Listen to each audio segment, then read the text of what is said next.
ਪੰਜਾਬ ਦੇ ਵਿੱਚ ਸੁਖਬੀਰ ਸਿੰਘ ਬਾਦਲ ਸਾਹਿਬ ਕਹਿੰਦੇ ਜੀ ਤੁਸੀਂ ਬੀਜੇਪੀ ਦੀ ਬੀ ਟੀਮ ਹੋ, ਉਧਰਲੇ ਪਾਸੇ ਕਾਂਗਰਸੀ ਕਹਿੰਦੇ ਜੀ ਪੰਜਾਬ ਵਾਲੇ ਕੁਝ ਨਹੀਂ ਕਰਦੇ, ਦਿੱਲੀ ਵਾਲੇ ਹੀ ਕਰਾਉਂਦੇ ਇਹਨਾਂ ਤੋਂ।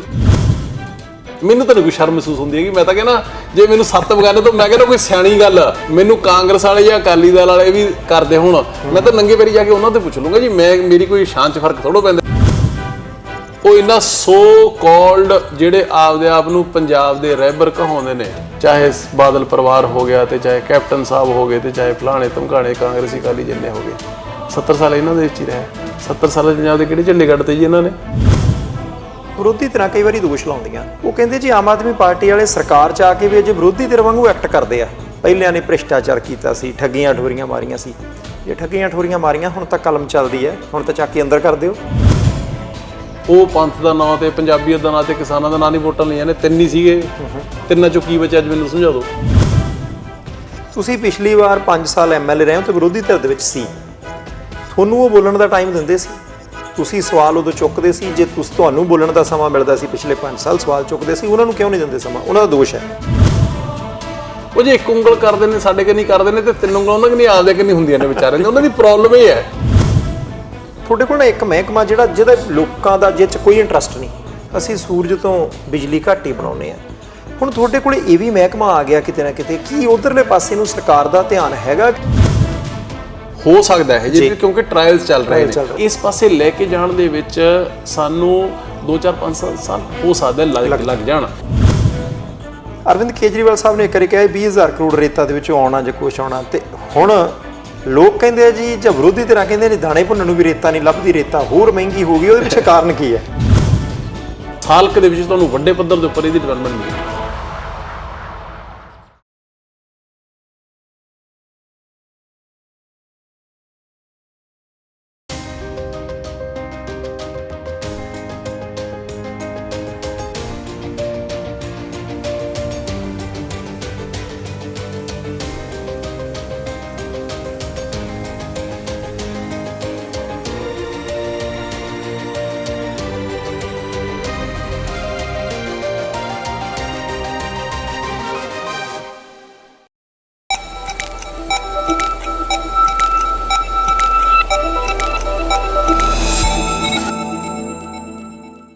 ਪੰਜਾਬ ਦੇ ਵਿੱਚ ਆਮ ਆਦਮੀ ਪਾਰਟੀ ਦੀ ਸਰਕਾਰ ਬਣਨ ਤੋਂ ਬਾਅਦ ਲੋਕਾਂ ਦੀਆਂ ਆਸਾਂ ਤੇ ਉਮੀਦਾਂ ਨੂੰ ਬੂਰ ਕਿੰਨਾ ਕੁ ਪਿਆ, ਤੇ ਸਭ ਤੋਂ ਵੱਡੀ ਗੱਲ ਕਿ ਪੰਜਾਬ ਦੇ ਲੋਕ ਜਿਹੜੇ ਨੇ ਉਹ ਆਉਣ ਵਾਲੇ ਸਮੇਂ ਦੇ ਵਿੱਚ ਸਰਕਾਰ ਦੀ ਕਾਰਗੁਜ਼ਾਰੀ ਦੀ ਜਿਹੜੀ ਹੈ ਅਸਲ ਸੀਮਾ ਰੇਖਾ ਕਿੱਥੇ ਤੱਕ ਨਿਰਧਾਰਤ ਆਪਣੇ ਮਨ ਦੇ ਵਿੱਚ ਕਰਕੇ ਚੱਲਣ। ਇਹ ਸਾਰੇ ਸਵਾਲ ਪੰਜਾਬ ਦੇ 3.25 ਕਰੋੜ ਲੋਕਾਂ ਦੇ ਮਨ 'ਚ ਨੇ, ਤੇ ਉਹਦੇ ਤੋਂ ਵੀ ਵੱਧ ਇਸ ਵੇਲੇ ਦੁਨੀਆ ਭਰ 'ਚ ਜਿਹੜੇ ਪੰਜਾਬੀ ਬੈਠੇ ਨੇ ਉਹਨਾਂ ਦੇ ਮਨ ਦੇ ਵਿੱਚ ਕਿ ਪੰਜਾਬ ਆਉਣ ਵਾਲੇ ਸਮੇਂ 'ਚ ਜਾਏਗਾ ਕਿੱਧਰ। ਕਿਉਂਕਿ ਤਿੰਨ ਧਿਰਾਂ ਸ਼੍ਰੋਮਣੀ ਅਕਾਲੀ ਦਲ, ਭਾਜਪਾ ਤੇ ਕਾਂਗਰਸ ਬਾਰੋ-ਬਾਰ ਰਾਜ ਕਰਦੀਆਂ ਰਹੀਆਂ। ਪਹਿਲੀ ਵਾਰ ਪੰਜਾਬ ਦੇ ਵਿੱਚ ਸਿਆਸੀ ਤੌਰ ਤੇ ਪਲਟਾ ਵੱਜਾ ਤੇ ਆਮ ਆਦਮੀ ਪਾਰਟੀ ਦੀ ਸਰਕਾਰ ਆਈ।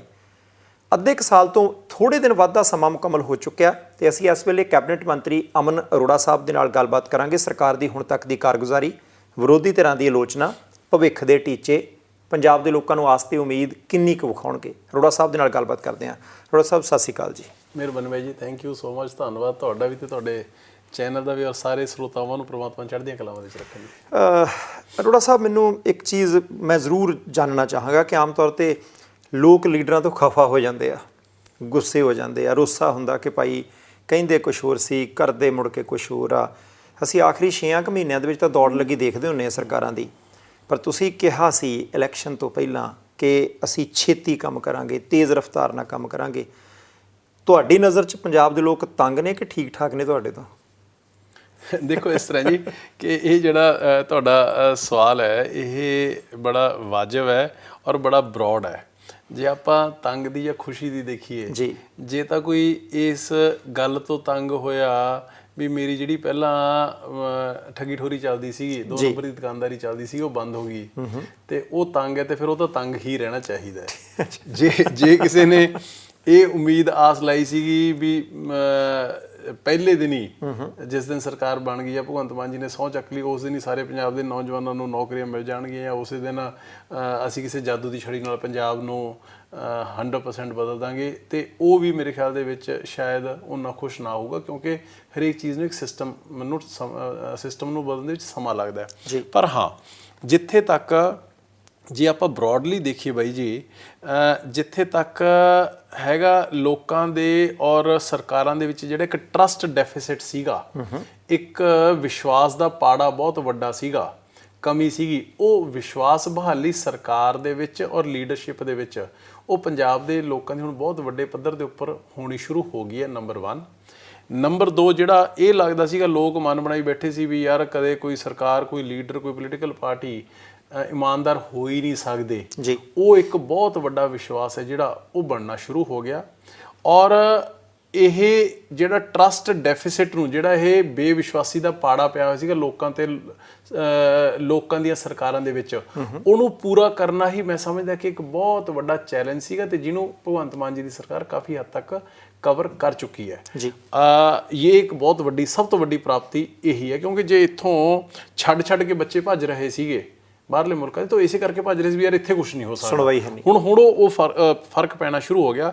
ਅਗਲਾ ਕਹਿੰਦਾ ਯਾਰ ਇਮਾਨਦਾਰ ਸਰਕਾਰ ਹੈ, ਮੈਨੂੰ ਨੌਕਰੀ ਵੀ ਮਿਲੂਗੀ, ਮੈਨੂੰ ਰੋਜ਼ਗਾਰ ਦੇ ਮੌਕੇ ਵੀ ਮਿਲਣਗੇ, ਮੈਂ ਆਪਦੇ ਘਰ ਪਰਿਵਾਰ ਨੂੰ ਛੱਡ ਕੇ ਕਿਉਂ ਜਾਵਾਂ। ਸੋ ਇਹ ਮੈਂ ਸਮਝਦਾ ਕਿ ਸਭ ਤੋਂ ਵੱਡੀ ਔਰ ਸਭ ਤੋਂ ਵੱਡਾ ਉਹਦੇ ਵਿੱਚ ਰੋਲ ਜਿਹੜਾ ਜੋ ਲੁੱਟ ਘਸੁੱਟ, ਜੋ ਡਾਕੇ ਵੱਜ ਰਹੇ ਸੀਗੇ, ਉਹਨੂੰ ਜਿਸ ਤਰੀਕੇ ਦੇ ਨਾਲ ਭਗਵੰਤ ਮਾਨ ਜੀ ਬੜੇ ਮੈਚਿਓਰਿਟੀ ਦੇ ਨਾਲ, ਬੜੀ ਦਲੇਰੀ ਦੇ ਨਾਲ, ਬੜੀ ਵਿਜ਼ਨ ਦੇ ਨਾਲ, ਜਿਸ ਤਰੀਕੇ ਦੇ ਨਾਲ ਅੱਜ ਠੱਗੀਆਂ ਠੋਰੀਆਂ ਮਾਰਨ, ਪੰਜਾਬ ਨੂੰ ਲੁੱਟਣ ਵਾਲਿਆਂ ਦੇ ਉੱਪਰ ਨੱਥ ਪੈ ਰਹੀ ਹੈ ਨਾ ਜੀ, ਇਹ ਬਹੁਤ ਵੱਡਾ ਇਨੀਸ਼ੀਏਟਿਵ ਹੈ ਤੇ ਇਹਦੇ ਨਾਲ ਹੀ ਟਰਨ ਅਰਾਊਂਡ ਜਿਹੜਾ ਪੰਜਾਬ ਦਾ ਸ਼ੁਰੂ ਹੋਣਾ ਹੈ। ਠੀਕ ਹੈ ਜੀ।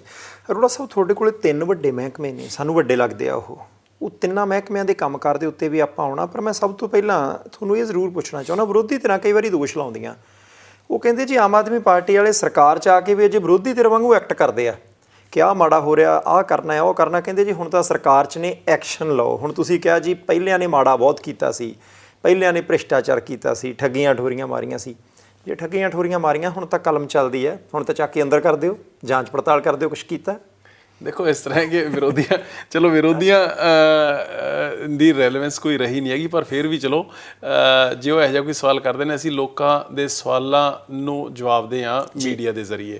ਹੁਣ ਜਿੱਥੇ ਤੱਕ ਬਾਈ ਜੀ ਆਪਾਂ ਗੱਲ ਕਰ ਲਈਏ, ਕਲਮ ਚੱਲਦੀ ਹੈ, ਤੇ ਜਿਹੜੇ ਅੱਜ ਚਾਹੇ ਭ੍ਰਿਸ਼ਟਾਚਾਰੀ ਕੋਈ ਮੰਤਰੀ ਸੀਗੇ, ਕੋਈ MLA ਸੀਗੇ, ਕੋਈ ਲੀਡਰ ਸੀਗੇ, ਕੋਈ ਅਫਸਰ ਸੀਗੇ, ਅੱਜ ਕਿੰਨੇ ਵਿਜੀਲੈਂਸ ਦੇ ਜ਼ਰੀਏ ਜੇਲ੍ਹਾਂ ਦੇ ਵਿੱਚ ਬੈਠੇ ਨੇ ਜੀ, ਉਹ ਕਲਮ ਚੱਲਦੀ ਹੈ ਤਾਂ ਹੀ ਭੇਜੇ ਨੇ। ਅੱਜ ਜਿਹੜੇ ਹੱਕ ਨਾਲ ਪਹਿਲਾਂ ਟੇਬਲ ਦੇ ਉੱਪਰ ਹੱਥ ਮਾਰ ਕੇ ਅਫਸਰ ਕਹਿੰਦੇ ਸੀਗੇ ਵੀ ਇੰਨੇ ਪੈਸੇ ਧਰ ਤਾਂ ਤੇਰਾ ਕੰਮ ਉਹ ਨਹੀਂ ਚੱਲ ਬਾਹਰ, ਉਹਨਾਂ ਦੀਆਂ ਲੱਤਾਂ ਕੰਬਣ ਲੱਗ ਗਈਆਂ ਜੀ। ਦੂਜੀ ਗੱਲ ਜਿਹੜੀ ਸੋ ਕਾਲਡ ਵਿਰੋਧੀ ਭਾਜੀ ਜਿਹੜੇ ਕਹਿੰਦੇ ਨੇ ਕਿ ਹੁਣ ਵੀ ਆਪੋਜੀਸ਼ਨ ਵਾਂਗੂ ਅਸੀਂ ਕਦੇ ਕਦੇ ਐਕਟ ਕਰਦੇ ਆ, ਜਦੋਂ ਭਾਜੀ ਇੱਕ 60-70 ਸਾਲਾਂ ਦਾ ਜਿਹੜਾ ਇੱਕ ਸਿਸਟਮ ਬਣਿਆ ਹੋਵੇ ਜੀ, ਉਹਨੂੰ ਜਦੋਂ ਤੁਸੀਂ ਸਿਸਟਮ ਨੂੰ ਚੇਂਜ ਕਰਨਾ ਹੋਵੇ ਨਾ ਜੀ, ਤੇ ਸਿਸਟਮ ਨੂੰ ਤੁਹਾਨੂੰ ਕੰਡੈਮ ਵੀ ਕਰਨਾ ਪਊਗਾ, ਸਿਸਟਮ ਨੂੰ ਤੁਹਾਨੂੰ ਦੀ ਨਿਖੇਧੀ ਵੀ ਕਰਨੀ ਪਊਗੀ, ਤੇ ਸਿਸਟਮ ਦੇ ਖਿਲਾਫ ਤੁਹਾਨੂੰ ਐਕਸ਼ਨ ਵੀ ਲੈਣਾ ਪਊਗਾ। ਠੀਕ ਹੈ। ਹੁਣ ਜੇ ਅਸੀਂ ਕਹਿੰਦੇ ਆ ਵੀ ਜੀ ਜਿਹੜੀ ਕਰਪਸ਼ਨ ਘਰ ਗਈ ਸੀਗੀ, ਘੁਣ ਵਾਂਗੂ ਪੰਜਾਬ ਨੂੰ ਖਾ ਗਈ ਸੀਗੀ, ਉਹਦੇ ਖਿਲਾਫ ਐਕਸ਼ਨ ਵੀ ਹੋ ਰਿਹਾ ਹੈ ਤੇ ਗੱਲ ਵੀ ਹੋ ਰਹੀ ਹੈ। ਜੇ ਅਸੀਂ ਕਹਾਂਗੇ ਨਹੀਂ ਤੇ ਲੋਕਾਂ ਦਾ ਵਿਸ਼ਵਾਸ ਵੀ ਕਿਵੇਂ ਬਣੂਗਾ। ਸੋ ਸਾਰੇ ਕੰਮ ਜਿਹੜੇ ਸਾਈਮਲਟੇਨੀਅਸਲੀ ਹੋ ਰਹੇ ਨੇ, ਵਿਰੋਧੀਆਂ ਨੂੰ ਵਿਚਾਰਿਆਂ ਨੂੰ ਤਕਲੀਫ ਹੋ ਜਾਂਦੀ ਹੈ। ਹੁਣ ਉਹ ਜਾ ਕੇ CM ਸਾਹਿਬ ਦੀ ਕੋਠੀ ਮੂਹਰੇ ਜਾ ਕੇ ਧਰਨਾ ਦਿੰਦੇ ਨੇ, ਸਾਧੂ ਸਿੰਘ ਧਰਮਸੋਤ ਹੋਰਾਂ ਦੇ ਹੱਕ 'ਚ ਸਾਡਾ ਹੱਕ ਇੱਥੇ ਰੱਖ। ਹੁਣ ਕਰਪਸ਼ਨ ਦਾ ਜਨਮ ਸਿੱਧ ਅਧਿਕਾਰ ਬਣ ਗਿਆ ਜੀ, ਕਮਾਲ ਦੀ ਗੱਲ ਤਾਂ ਇਹ ਹੈ। ਅੱਛਾ ਮੰਤਰੀ ਸਾਹਿਬ, ਇੱਕ ਚੀਜ਼ ਮੈਨੂੰ ਹੋਰ ਦੱਸਿਓ ਕਿ ਸ਼ਹਿਰੀ ਵਿਕਾਸ ਦਾ ਡਿਪਾਰਟਮੈਂਟ ਤੁਹਾਡੇ ਕੋਲ, ਕਿ ਸ਼ਹਿਰਾਂ ਦੀ ਡਿਵੈਲਪਮੈਂਟ ਤੁਸੀਂ ਕਰਨੀ ਹੈ ਨਾ, ਸਾਰਾ ਕੁਛ ਦੇਖਣਾ। ਰੌਲਾ ਇਹ ਹੈ ਕਿ ਪੰਜਾਬ ਦੇ ਲੋਕਾਂ ਦੇ ਲਈ, ਚਾਹੇ ਅਸੀਂ ਕੈਨੇਡਾ ਚਲੇ ਜਾਈਏ, ਅਮਰੀਕਾ 'ਚ, ਸਾਡੀ ਘਰ ਬਣ ਜਾਏ, ਛੱਤ ਸਾਨੂੰ ਆਪਣੀ ਚਾਹੀਦੀ, ਅਸੀਂ ਕਿਰਾਏ ਦੇ ਘਰਾਂ 'ਚ ਰਹਿਣਾ ਪਸੰਦ ਨਹੀਂ ਕਰਦੇ। ਹੁਣ ਘਰ ਤਾਂ ਬਣਨੇ ਆ ਜੇ ਆਲੇ ਦੁਆਲੇ ਜਿਹੜੀਆਂ ਉਹ ਕਲੋਨੀਆਂ ਜਿਹੀਆਂ ਕੱਟੀਆਂ ਗਈਆਂ, ਉਹਨਾਂ ਦਾ ਸਾਰਾ ਸਿਸਟਮ ਜਿਹਾ ਹੱਲ ਹੋਵੇ। ਪੰਜਾਬ ਦੇ ਲੋਕਾਂ ਦੀ ਬਹੁਤ ਵੱਡੀ ਮੰਗ ਹੈ। ਮੈਨੂੰ ਲੱਗਦਾ 7 ਵਾਰੀ ਤਾਂ ਮੈਂ ਸੁਣਿਆ ਜੀ, ਹੁਣ ਇੱਕ ਨਵੀਂ ਨੀਤੀ ਆ ਚੁੱਕੀ ਹੈ ਪਿਛਲੀਆਂ ਸਰਕਾਰਾਂ 'ਚ ਵੀ, ਜਿਹਦੇ ਨਾਲ ਕਲੋਨੀਆਂ ਰੈਗੂਲਰ ਹੋ ਜਾਣਗੀਆਂ, ਆਹ ਹੋ ਜਾਊਗਾ। ਪਰਨਾਲਾ ਉੱਥੇ ਦਾ ਉੱਥੇ ਹੀ ਸੀ। ਤੁਹਾਡੀ ਸਰਕਾਰ ਆਈ ਨੂੰ 7 ਮਹੀਨੇ ਹੋ ਚੱਲੇ ਆ, ਕੀ ਉਹਦੇ ਸੰਬੰਧ ਦੇ ਵਿੱਚ ਕੁਛ ਹੋਇਆ? ਕਿਉਂਕਿ ਸਾਨੂੰ ਤਾਂ ਇੰਨਾ ਕਰੋੜਾ ਸਾਹਿਬ ਸਮਝ ਆਉਂਦਾ ਕਿ ਇੱਕ ਆਮ ਬੰਦਾ ਨਾ 5-5 ਹਜ਼ਾਰ ਰੁਪਇਆ ਮਹੀਨੇ ਦਾ ਜੋੜਦਾ, ਉਹਦੀ ਇੱਕ ਮਨਸ਼ਾ ਹੁੰਦੀ ਹੈ ਕਿ ਮੈਂ ਸ਼ਹਿਰ ਦੇ ਲਾਗੇ ਪਲਾਟ ਲੈ ਲਾਂ, ਫਿਰ ਉਹ ਕਰਜ਼ਾ ਲੈਂਦਾ, ਭੂਆ ਤੋਂ ਫੁੱਫੜ ਤੋਂ ਪੈਸੇ ਫੜਦਾ ਕਿ ਮੈਂ ਘਰ ਬਣਾ ਲਾਂ। ਉਹਨੂੰ ਨਹੀਂ ਪਤਾ ਕਿ ਭਾਈ ਉਹ ਕਲੋਨੀ ਰੈਗੂਲਰ ਆ ਕਿ ਨਹੀਂ ਰੈਗੂਲਰ। ਉਹਨੇ ਤਾਂ ਰਜਿਸਟਰੀ ਕਰਾ ਲਈ, ਬਿਆਨਾ ਦੇ ਦਿੱਤਾ, ਅਤੇ ਮੁੜ ਕੇ ਉਹਨੂੰ ਕਹਿੰਦੇ ਜੀ ਇੱਥੇ ਤਾਂ ਬੱਤੀ ਵੀ ਨਹੀਂ ਲੱਗਣੀ। ਤੁਹਾਡੀ ਸਰਕਾਰ ਨੇ ਲੋਕਾਂ ਦੀ ਚਿੰਤਾ ਨੂੰ ਸਮਝਦੇ ਇੱਧਰ ਕੁਛ ਕੀਤਾ? ਦੇਖੋ ਇਸ ਤਰ੍ਹਾਂ ਕਿ ਬਾਈ ਜੀ ਜਿਹੜਾ ਇਹ ਡਿਪਾਰਟਮੈਂਟ ਬਣਿਆ ਹੈ ਨਾ ਸਾਡਾ ਹਾਊਸਿੰਗ ਐਂਡ ਅਰਬਨ ਡਿਵੈਲਪਮੈਂਟ ਜੀ, ਇਹਦਾ ਮੈਂਡੇਟ, ਇਹਦਾ ਮਕਸਦ, ਪਰਪਸ ਹੀ ਇਹੀ ਸੀਗਾ ਵੀ ਸਰਕਾਰ ਆਪਦੇ ਇਹਨਾਂ ਮਹਿਕਮਿਆਂ ਤੇ ਅਥਾਰਟੀਜ਼ ਦੇ ਜ਼ਰੀਏ ਔਰ ਪ੍ਰਾਈਵੇਟ ਡਿਵੈਲਪਰਸ ਦੇ ਜ਼ਰੀਏ ਪਲੈਨਡ ਤਰੀਕੇ ਨਾਲ ਡਿਵੈਲਪਮੈਂਟ ਹੈ ਜਿਹੜੀ ਉਹ ਕਰੇ ਸ਼ਹਿਰਾਂ ਦੀ, ਕਿਉਂਕਿ ਅਰਬਨਾਈਜੇਸ਼ਨ ਜਿਹੜੀ ਅੱਜ ਪਿੰਡਾਂ ਤੋਂ ਰੂਰਲ ਤੋਂ ਅਰਬਨ ਦੀ ਜਿਹੜੀ ਮਾਈਗ੍ਰੇਸ਼ਨ ਹੈ ਉਹ ਵਰਲਡ ਓਵਰ ਫਿਨੋਮੀਨਾ ਪੰਜਾਬ ਦੇ ਵਿੱਚ ਵੀ ਚੱਲ ਰਹੀ ਹੈ। ਪਰ ਬਦਕਿਸਮਤੀ ਦੇ ਨਾਲ ਇੱਥੇ ਹੋਇਆ ਇਹ ਕਿ ਸਰਕਾਰਾਂ ਨੇ ਜਿਹੜਾ ਸਾਡਾ ਇਹ ਮਹਿਕਮਾ ਹੈ ਪਿਛਲੀਆਂ ਸਰਕਾਰਾਂ ਦੇ ਵਿੱਚ ਨਾ ਤਾਂ ਇਹਨਾਂ ਨੇ ਕੋਈ ਆਪ ਵੱਡੇ ਪੱਧਰ ਦੇ ਉੱਪਰ ਕੰਮ ਕੀਤਾ, ਠੀਕ ਹੈ, ਵੀ ਨਾ ਹਾਊਸਿੰਗ ਜਿਹੜੀਆਂ ਟਾਊਨਸ਼ਿਪਸ ਨੇ ਤੇ ਨਾ ਇੰਡਸਟਰੀਅਲ ਟਾਊਨਸ਼ਿਪਸ ਇਹਨਾਂ ਨੇ ਕੱਟੀਆਂ ਨਹੀਂ ਹੈਗੀਆਂ। ਜਿਹੜੇ ਆਥੋਰਾਈਜ਼ਡ ਲੀਗਲ ਕੰਮ ਕਰਦੇ ਸੀਗੇ ਉਹਨਾਂ ਦੇ ਉੱਪਰ ਇਹੋ ਜਿਹੀਆਂ ਸਟ੍ਰਿੰਜੈਂਟ, ਇਹੋ ਜਿਹੀਆਂ ਸਖਤ ਕੰਡੀਸ਼ਨਾਂ ਲਾ ਦਿੱਤੀਆਂ ਕਿ ਉਹਨਾਂ ਤੋਂ ਉਹ ਪੂਰੀਆਂ ਕਰਨੀਆਂ ਹੀ ਮੁਸ਼ਕਿਲ ਹੋਈ, ਸਾਨੂੰ ਤੰਗ ਪਰੇਸ਼ਾਨ ਕੀਤਾ ਜਾਂਦਾ ਛੱਡ ਕੇ ਭੱਜ ਗਏ ਉਹ। ਜਿਹੜੇ ਲੀਡਰ ਸੀ ਖਾਸ ਤੌਰ ਤੇ ਸਮੇਂ ਦੀਆਂ ਸਰਕਾਰਾਂ ਦੇ, ਉਹ ਆਪ ਪ੍ਰਾਪਰਟੀ ਡਿਵੈਲਪਰ ਬਣ ਗਏ, ਆਪਦੀਆਂ ਕਲੋਨੀਆਂ ਨੂੰ 2 ਨੰਬਰ ਦੇ ਵਿੱਚ ਕੱਟਣੀਆਂ ਸ਼ੁਰੂ ਕਰ ਦਿੱਤੀਆਂ, ਜਿਹਦੀ ਵਜ੍ਹਾ ਕਰਕੇ ਅੱਜ ਪਿਛਲੇ over a period of time ਬਾਈ ਜੀ 14,000 ਇਲੀਗਲ ਕਾਲੋਨੀਜ਼ ਨੇ ਜਿਹੜੀਆਂ ਉਹ ਪੰਜਾਬ ਦੇ ਵਿੱਚ ਬਣ ਚੁੱਕੀਆਂ, ਮਸ਼ਰੂਮਿੰਗ ਹੋ ਚੁੱਕੀਆਂ। 14,000 ਤੋਂ ਵੀ ਵੱਧ। ਇਹਦੇ ਵਿੱਚ ਰੀਜ਼ਨ ਇਹੀ ਸੀਗਾ ਵੀ ਸਰਕਾਰ ਨੇ ਆਪ ਨਹੀਂ ਕੁਝ ਕੀਤਾ ਤੇ ਲੀਗਲ ਕੰਮ ਕਰਨ ਵਾਲੇ ਨੂੰ ਮੌਕਾ ਨਹੀਂ ਦਿੱਤਾ ਹੈਗਾ। ਹੁਣ ਜਿਹੜੀ ਤੁਸੀਂ ਗੱਲ ਕਰਦੇ ਹੋ ਵੀ ਜਿਹੜੀਆਂ ਕਹਿੰਦੇ ਵੀ 7 ਵਾਰੀ ਤੁਸੀਂ ਸੁਣ ਚੁੱਕੇ ਰੈਗੂਲਰਾਈਜੇਸ਼ਨ ਪਾਲਿਸੀ, ਉਹ ਹੁੰਦਾ ਕੀ ਸੀਗਾ? ਹੁੰਦਾ ਇਹ ਸੀਗਾ ਕਿ ਕਾਨੂੰਨੀ ਤੌਰ ਤੇ ਕਲੋਨੀਆਂ ਜਿਹੜੀਆਂ ਡਿਵੈਲਪ ਕਰਨਾ ਚਾਹੁੰਦਾ ਉਹਦੀ ਚੂੜੀ ਇੰਨੀ ਕੱਸ ਕੇ ਰੱਖੋ, ਲੋਕ ਇਲੀਗਲ ਕਲੋਨੀਆਂ ਕੱਟਣ, ਜਦੋਂ ਵੋਟਾਂ ਦਾ ਟਾਈਮ ਹੋਵੇ ਉਦੋਂ ਵੋਟ ਵੀ ਲੈ ਲਓ ਤੇ ਨੋਟ ਵੀ ਲੈ ਲਓ, ਤੇ ਰੈਗੂਲਰਾਈਜੇਸ਼ਨ ਪਾਲਿਸੀ ਦੇ ਨਾਂ ਦੇ ਉੱਪਰ ਇੱਕ ਪਾਲਿਸੀ ਲਿਆਓ ਕਿ ਜੀ ਹੁਣ ਤੱਕ ਦੀਆਂ ਸਾਰੀਆਂ ਕਲੋਨੀਆਂ ਰੈਗੂਲਰਾਈਜ਼ ਪ੍ਰਵਾਨ। ਇਹਦੇ ਨਾਲ ਹੁੰਦਾ ਕੀ ਗਿਆ, ਜਿਹੜਾ ਤੁਸੀਂ ਸਹੀ ਕੰਮ ਕਰਦੇ ਸੀ ਮੈਂ ਗਲਤ ਕਰਦਾ ਸੀਗਾ, ਤੁਸੀਂ ਕਿਹਾ ਯਾਰ ਅਮਨ ਮੈਨੂੰ ਕਿੱਲੇ ਦਾ CLU ਦਾ 35 ਲੱਖ ਰੁਪਏ ਦੇਣਾ ਪੈਂਦਾ ਹੈ, ਤੇ ਜਿਹੜਾ 2 ਨੰਬਰ ਦਾ ਕੰਮ ਕਰਦਾ ਇਲੀਗਲ ਕਲੋਨੀਆਂ ਦਾ ਲੱਖ ਜਾਂ 2 ਲੱਖ ਰੁਪਏ ਕਿੱਲੇ ਮਗਰ ਸਰ ਜਾਂਦਾ ਹੈ, ਤੇ ਲੀਗਲ ਵਾਲੇ ਵੀ ਆਥੋਰਾਈਜ਼ਡ ਵਾਲੇ ਵੀ ਅਨਆਥੋਰਾਈਜ਼ਡ ਵਾਲੇ ਪਾਸੇ ਚੱਲ ਪਏ ਜੀ। ਕਈ ਥਾਵਾਂ ਤਾਂ ਉੱਥੇ ਇਹੋ ਜਿਹੀਆਂ ਨੇ ਕਲੋਨੀਆਂ ਵੀ ਜਿੱਥੇ ਬੀਆਬਾਨ ਖੇਤ ਖੜੇ ਨੇ ਉਹ ਇਹਨਾਂ ਨੇ ਕਲੋਨੀ ਰਿਅਲਾਈਜ਼ ਕਰਤੀਆਂ। ਕਈ ਥਾਵਾਂ ਇਹੋ ਜਿਹੀਆਂ ਨੇ ਵੀ ਜੇ ਸਪੋਜ਼ ਕਿਤੇ ਕੋਈ ਟ੍ਰੈਜੇਡੀ ਹੋ ਜਾਏ, ਅੱਗ ਲੱਗ ਜੇ, ਉੱਥੇ ਫਾਇਰ ਬ੍ਰਿਗੇਡ ਵੀ ਨਹੀਂ ਪਹੁੰਚ ਸਕਦੀ ਹੈਗੀ। ਸੋ ਇਹ ਚੀਜ਼ਾਂ ਨੂੰ ਸਾਰਿਆਂ ਨੂੰ ਹੁਣ ਦਰੁਸਤ ਅਸੀਂ ਕਰਨ ਲੱਗੇ ਹਾਂ। ਪਾਲਿਸੀ ਹੈ ਜਿਹੜੀ ਅਸੀਂ ਅਫੋਰਡੇਬਲ ਹਾਊਸਿੰਗ ਦੀ ਪਾਲਿਸੀ ਲੈ ਕੇ ਆ ਰਹੇ ਹਾਂ ਤਾਂ ਕਿ ਕੋਈ ਵੀ ਜਿਹੜਾ ਆਥੋਰਾਈਜ਼ਡ ਕਾਲੋਨੀ ਦਾ ਕੰਮ ਕਰਨ ਚਾਹੁੰਦਾ, ਅਪਰੂਵਡ ਕਾਲੋਨੀ ਦਾ ਕੰਮ ਕਰਨਾ ਚਾਹੁੰਦਾ, ਉਹਨੂੰ 1% ਵੀ ਦਿੱਕਤ ਨਾ ਆਵੇ। ਠੀਕ ਹੈ।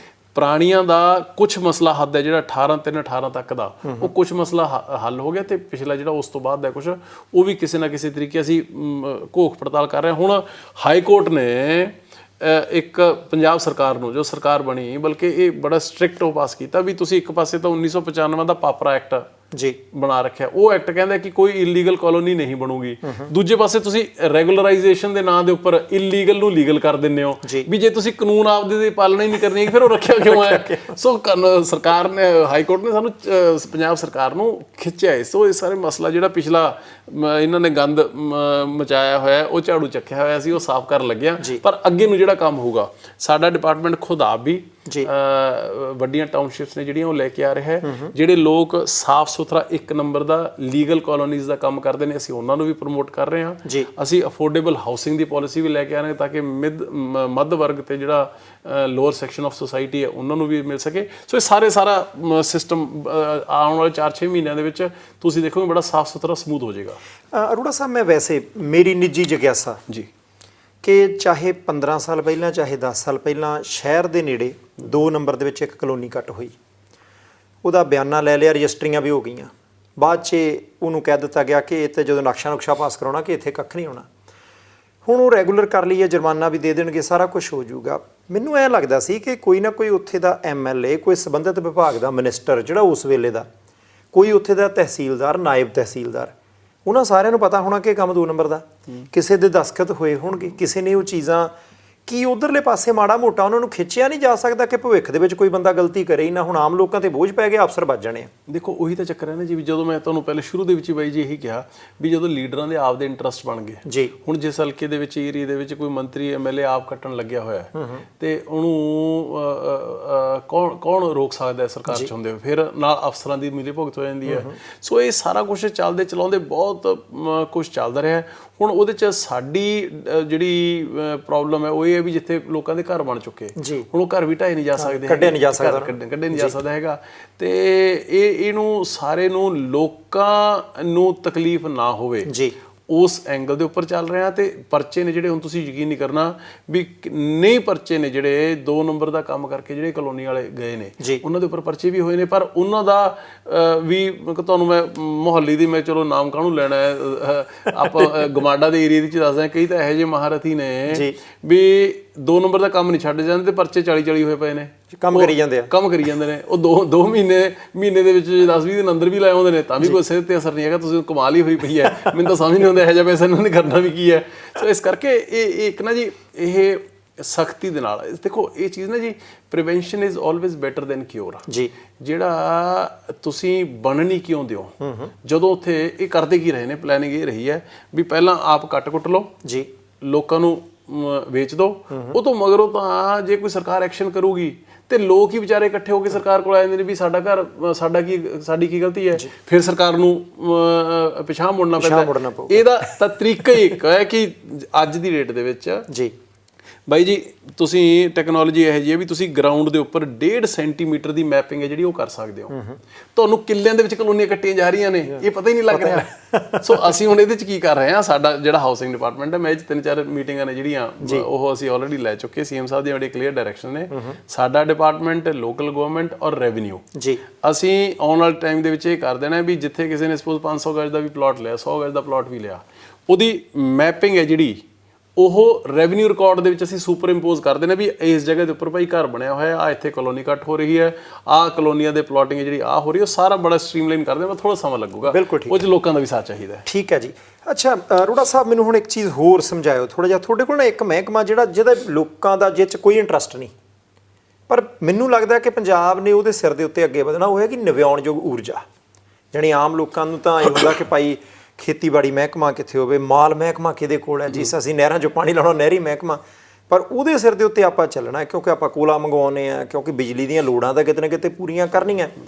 ਕਦੇ ਕਦੇ ਐਂ ਵੀ ਲੱਗਦਾ ਹੁੰਦਾ ਸੀ ਕਿ ਪੰਜਾਬ ਦੇ ਵਿੱਚ ਅੰਤਾਂ ਦੀ ਗਰਮੀ ਪੈਂਦੀ ਹੈ, 7-8-10 ਮਹੀਨੇ ਦਾ ਸੂਰਜ ਸਿਰ ਤੇ ਖੜਿਆ ਰਹਿੰਦਾ, ਖੜ ਨਹੀਂ ਹੁੰਦਾ ਬਾਹਰ। ਅਸੀਂ ਸੂਰਜ ਤੋਂ ਬਿਜਲੀ ਘੱਟ ਹੀ ਬਣਾਉਂਦੇ ਹਾਂ।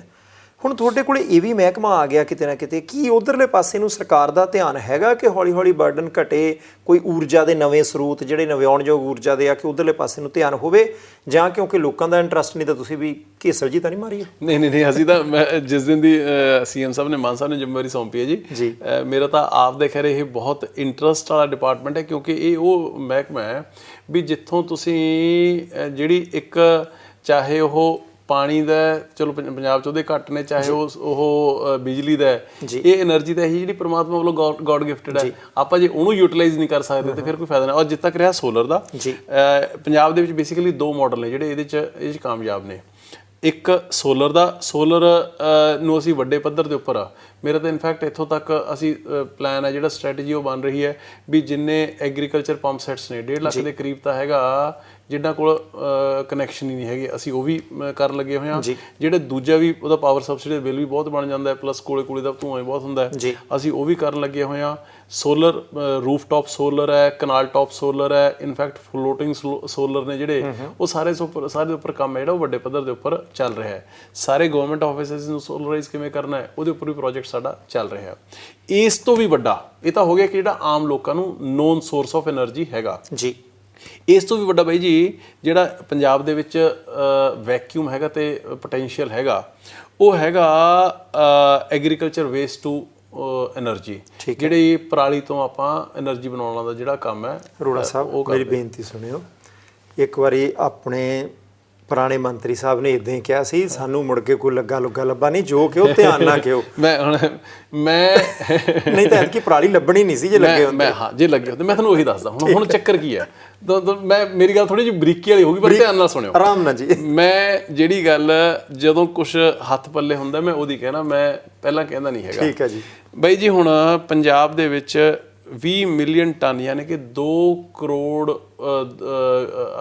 ਟਨ ਪਰਾਲੀ ਹੈ ਜਿਹੜੀ ਉਹ ਹਰ ਸਾਲ ਪੈਦਾ ਹੁੰਦੀ ਹੈ ਤੇ ਤਿਆਰ ਹੁੰਦੀ ਹੈ।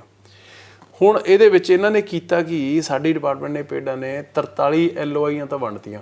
ਹੁਣ ਜਿਹੜੀ ਇਹ ਪਰਾਲੀ ਦੇ ਵਿੱਚੋਂ ਬਿਜਲੀ ਵੀ ਬਣਦੀ ਹੈ, ਮੀਥੇਨ ਗੈਸ ਵੀ ਬਣਦੀ ਹੈ, ਤੇ ਨਾਲ ਇਹਦੇ 'ਚ ਇੱਕ ਬਾਈ ਪ੍ਰੋਡਕਟ ਤਿਆਰ ਹੁੰਦਾ FOM, ਜਿਹੜਾ ਕਹਿੰਦੇ ਆਰਗੈਨਿਕ ਮੈਨਿਓਰ, ਖਾਦ, ਦੇਸੀ ਖਾਦ। ਪਿਛਲੇ 2.5-3 ਸਾਲਾਂ ਤੋਂ ਪੰਜਾਬ ਸਰਕਾਰ ਨੇ ਕਿਸੇ ਨੇ ਇੰਟਰਸਟ ਨਹੀਂ ਲਿਆ ਵੀ ਉਹਦੀ ਕਲਾਸੀਫਿਕੇਸ਼ਨ ਕੀ ਹੈ, ਉਹ ਜਿਹੜੀ ਮੈਨਿਓਰ ਤਿਆਰ ਹੋ ਰਹੀ ਹੈ ਉਹਨੂੰ ਤੁਸੀਂ ਕਲਾਸੀਫਾਈ ਕਿਸ ਕੈਟਾਗਰੀ ਦੇ ਵਿੱਚ ਕਰਨਾ, ਆਹੀ ਨਹੀਂ ਕੀਤਾ। ਇੰਨਾ ਵੀ ਨਹੀਂ ਕੀਤਾ 43 LOIਆਂ ਦੇਤੀਆਂ, ਪਲਾਂਟ ਕੋਈ ਲੱਗਿਆ ਨਹੀਂ, ਗੱਲੀ ਬਾਤੀ ਬਿਆਨ ਨੇ ਜਿਹੜੇ ਉਹ ਦਿੰਦੇ ਰਹੇ। ਜਦੋਂ ਇਹ ਸਾਨੂੰ ਪਤਾ ਲੱਗਿਆ, ਅਸੀਂ ਨਾਲ ਦੀ ਨਾਲ ਅਸੀਂ ਇੱਕ ਟਾਸਕ ਫੋਰਸ ਬਣਾਈ, ਸਾਰੀ ਐਗਰੀਕਲਚਰ ਯੂਨੀਵਰਸਿਟੀ ਸਾਰੇ ਐਕਸਪਰਟ, ਸਾਰੀਆਂ ਕੰਪਨੀਆਂ, ਸਾਰੇ ਡਿਪਾਰਟਮੈਂਟਾਂ ਦੇ ਬੰਦੇ ਅਸੀਂ ਇਕੱਠੇ ਕੀਤੇ। ਉਹਦੀ ਕਲਾਸੀਫਿਕੇਸ਼ਨ ਹੈ ਜਿਹੜੀ ਉਹ ਹੋ ਚੁੱਕੀ ਹੈ। ਇੱਕ ਜਰਮਨ ਕੰਪਨੀ ਦਾ ਪਲਾਂਟ ਹੈ ਵਰਬੀਓ ਦਾ, ਠੀਕ ਹੈ, ਉਹ one of the Asia's largest plant ਹੈ। ਉਹ 18 ਅਕਤੂਬਰ ਨੂੰ CM ਸਾਹਿਬ ਇਨੋਗਰੇਟ ਕਰਨ ਜਾ ਰਹੇ ਨੇ ਹੁਣੇ। ਬਾਕੀ ਨੇ ਜਿਹੜੇ ਤਕਰੀਬਨ 8 ਤੋਂ 10 ਪਲਾਂਟਸ ਨੇ ਜਿਹੜੇ ਉਹ ਸਾਡੇ ਇਹ ਤਕਰੀਬਨ April ਨੈਕਸਟ ਈਅਰ ਤੱਕ ਉਹ ਫੰਕਸ਼ਨਲ ਹੋ ਜਾਣੇ ਨੇ। ਔਰ ਇਹਦੇ ਉੱਪਰ ਅਸੀਂ ਵੱਡੀਆਂ ਕੰਪਨੀਆਂ ਨੂੰ ਅਪਰੋਚ ਕੀਤਾ ਕਿ ਭਾਈ ਆਓ ਤੁਸੀਂ, ਜੇ ਇੱਕੋ ਇੱਕ ਚੀਜ਼ ਪਰਾਲੀ ਨੂੰ ਸਾਂਭ ਸਕਦੀ ਹੈ। ਦੇਖੋ ਜਦੋਂ ਪਰਾਲੀ ਹੁੰਦੀ ਹੈ ਨਾ ਜੀ, ਪਰਾਲੀ ਦੇ ਵਿੱਚੋਂ ਮੀਥੇਨ ਗੈਸ ਨਿਕਲਦੀ ਹੈ। ਮੀਥੇਨ ਗੈਸ ਜੇ ਆਪਾਂ ਉਹਨੂੰ ਵਿੱਚ, ਹੁਣ ਇਹਦੇ ਪਰਾਲੀ ਨੂੰ ਸਾਂਭਣ ਦੇ ਦੋ ਤਰੀਕੇ ਨੇ, ਇੱਕ ਇਨ ਸੀਟੂ ਹੈ, ਇੱਕ ਐਕਸ ਸੀਟੂ ਹੈ। ਇਨ ਸੀਟੂ ਮੀਨਸ ਤੁਸੀਂ ਪਰਾਲੀ ਨੂੰ ਵਿੱਚ ਹੀ ਵਾਹ ਦਿਓ ਜੀ, ਉਹ ਵੀ ਖਾਦ ਬਣ ਜਾਂਦੀ ਹੈ, ਪਰ ਉਹ ਚੋਂ ਮੀਥੇਨ ਗੈਸ ਪਾਸ ਹੁੰਦੀ ਹੈ, ਨਿਕਲਦੀ ਹੈ, ਜਿਹੜੀ ਕਿ এনवायरमेंटਲੀ ਠੀਕ ਨਹੀਂ ਹੈਗੀ। ਅਸੀਂ ਉਸੇ ਗੈਸ ਨੂੰ ਇਹਨਾਂ ਪਲਾਂਟਾਂ ਦੇ ਜ਼ਰੀਏ, ਮੀਥੇਨ ਗੈਸ ਹੈ ਜਿਹੜੀ ਉਹ ਪੈਟਰੋਲ ਡੀਜ਼ਲ ਦਾ ਕੰਮ ਹੈ ਜਿਹੜਾ, ਉਹ CBG CNG ਉਸੇ ਤੋਂ ਬਣਨੀ ਹੈ।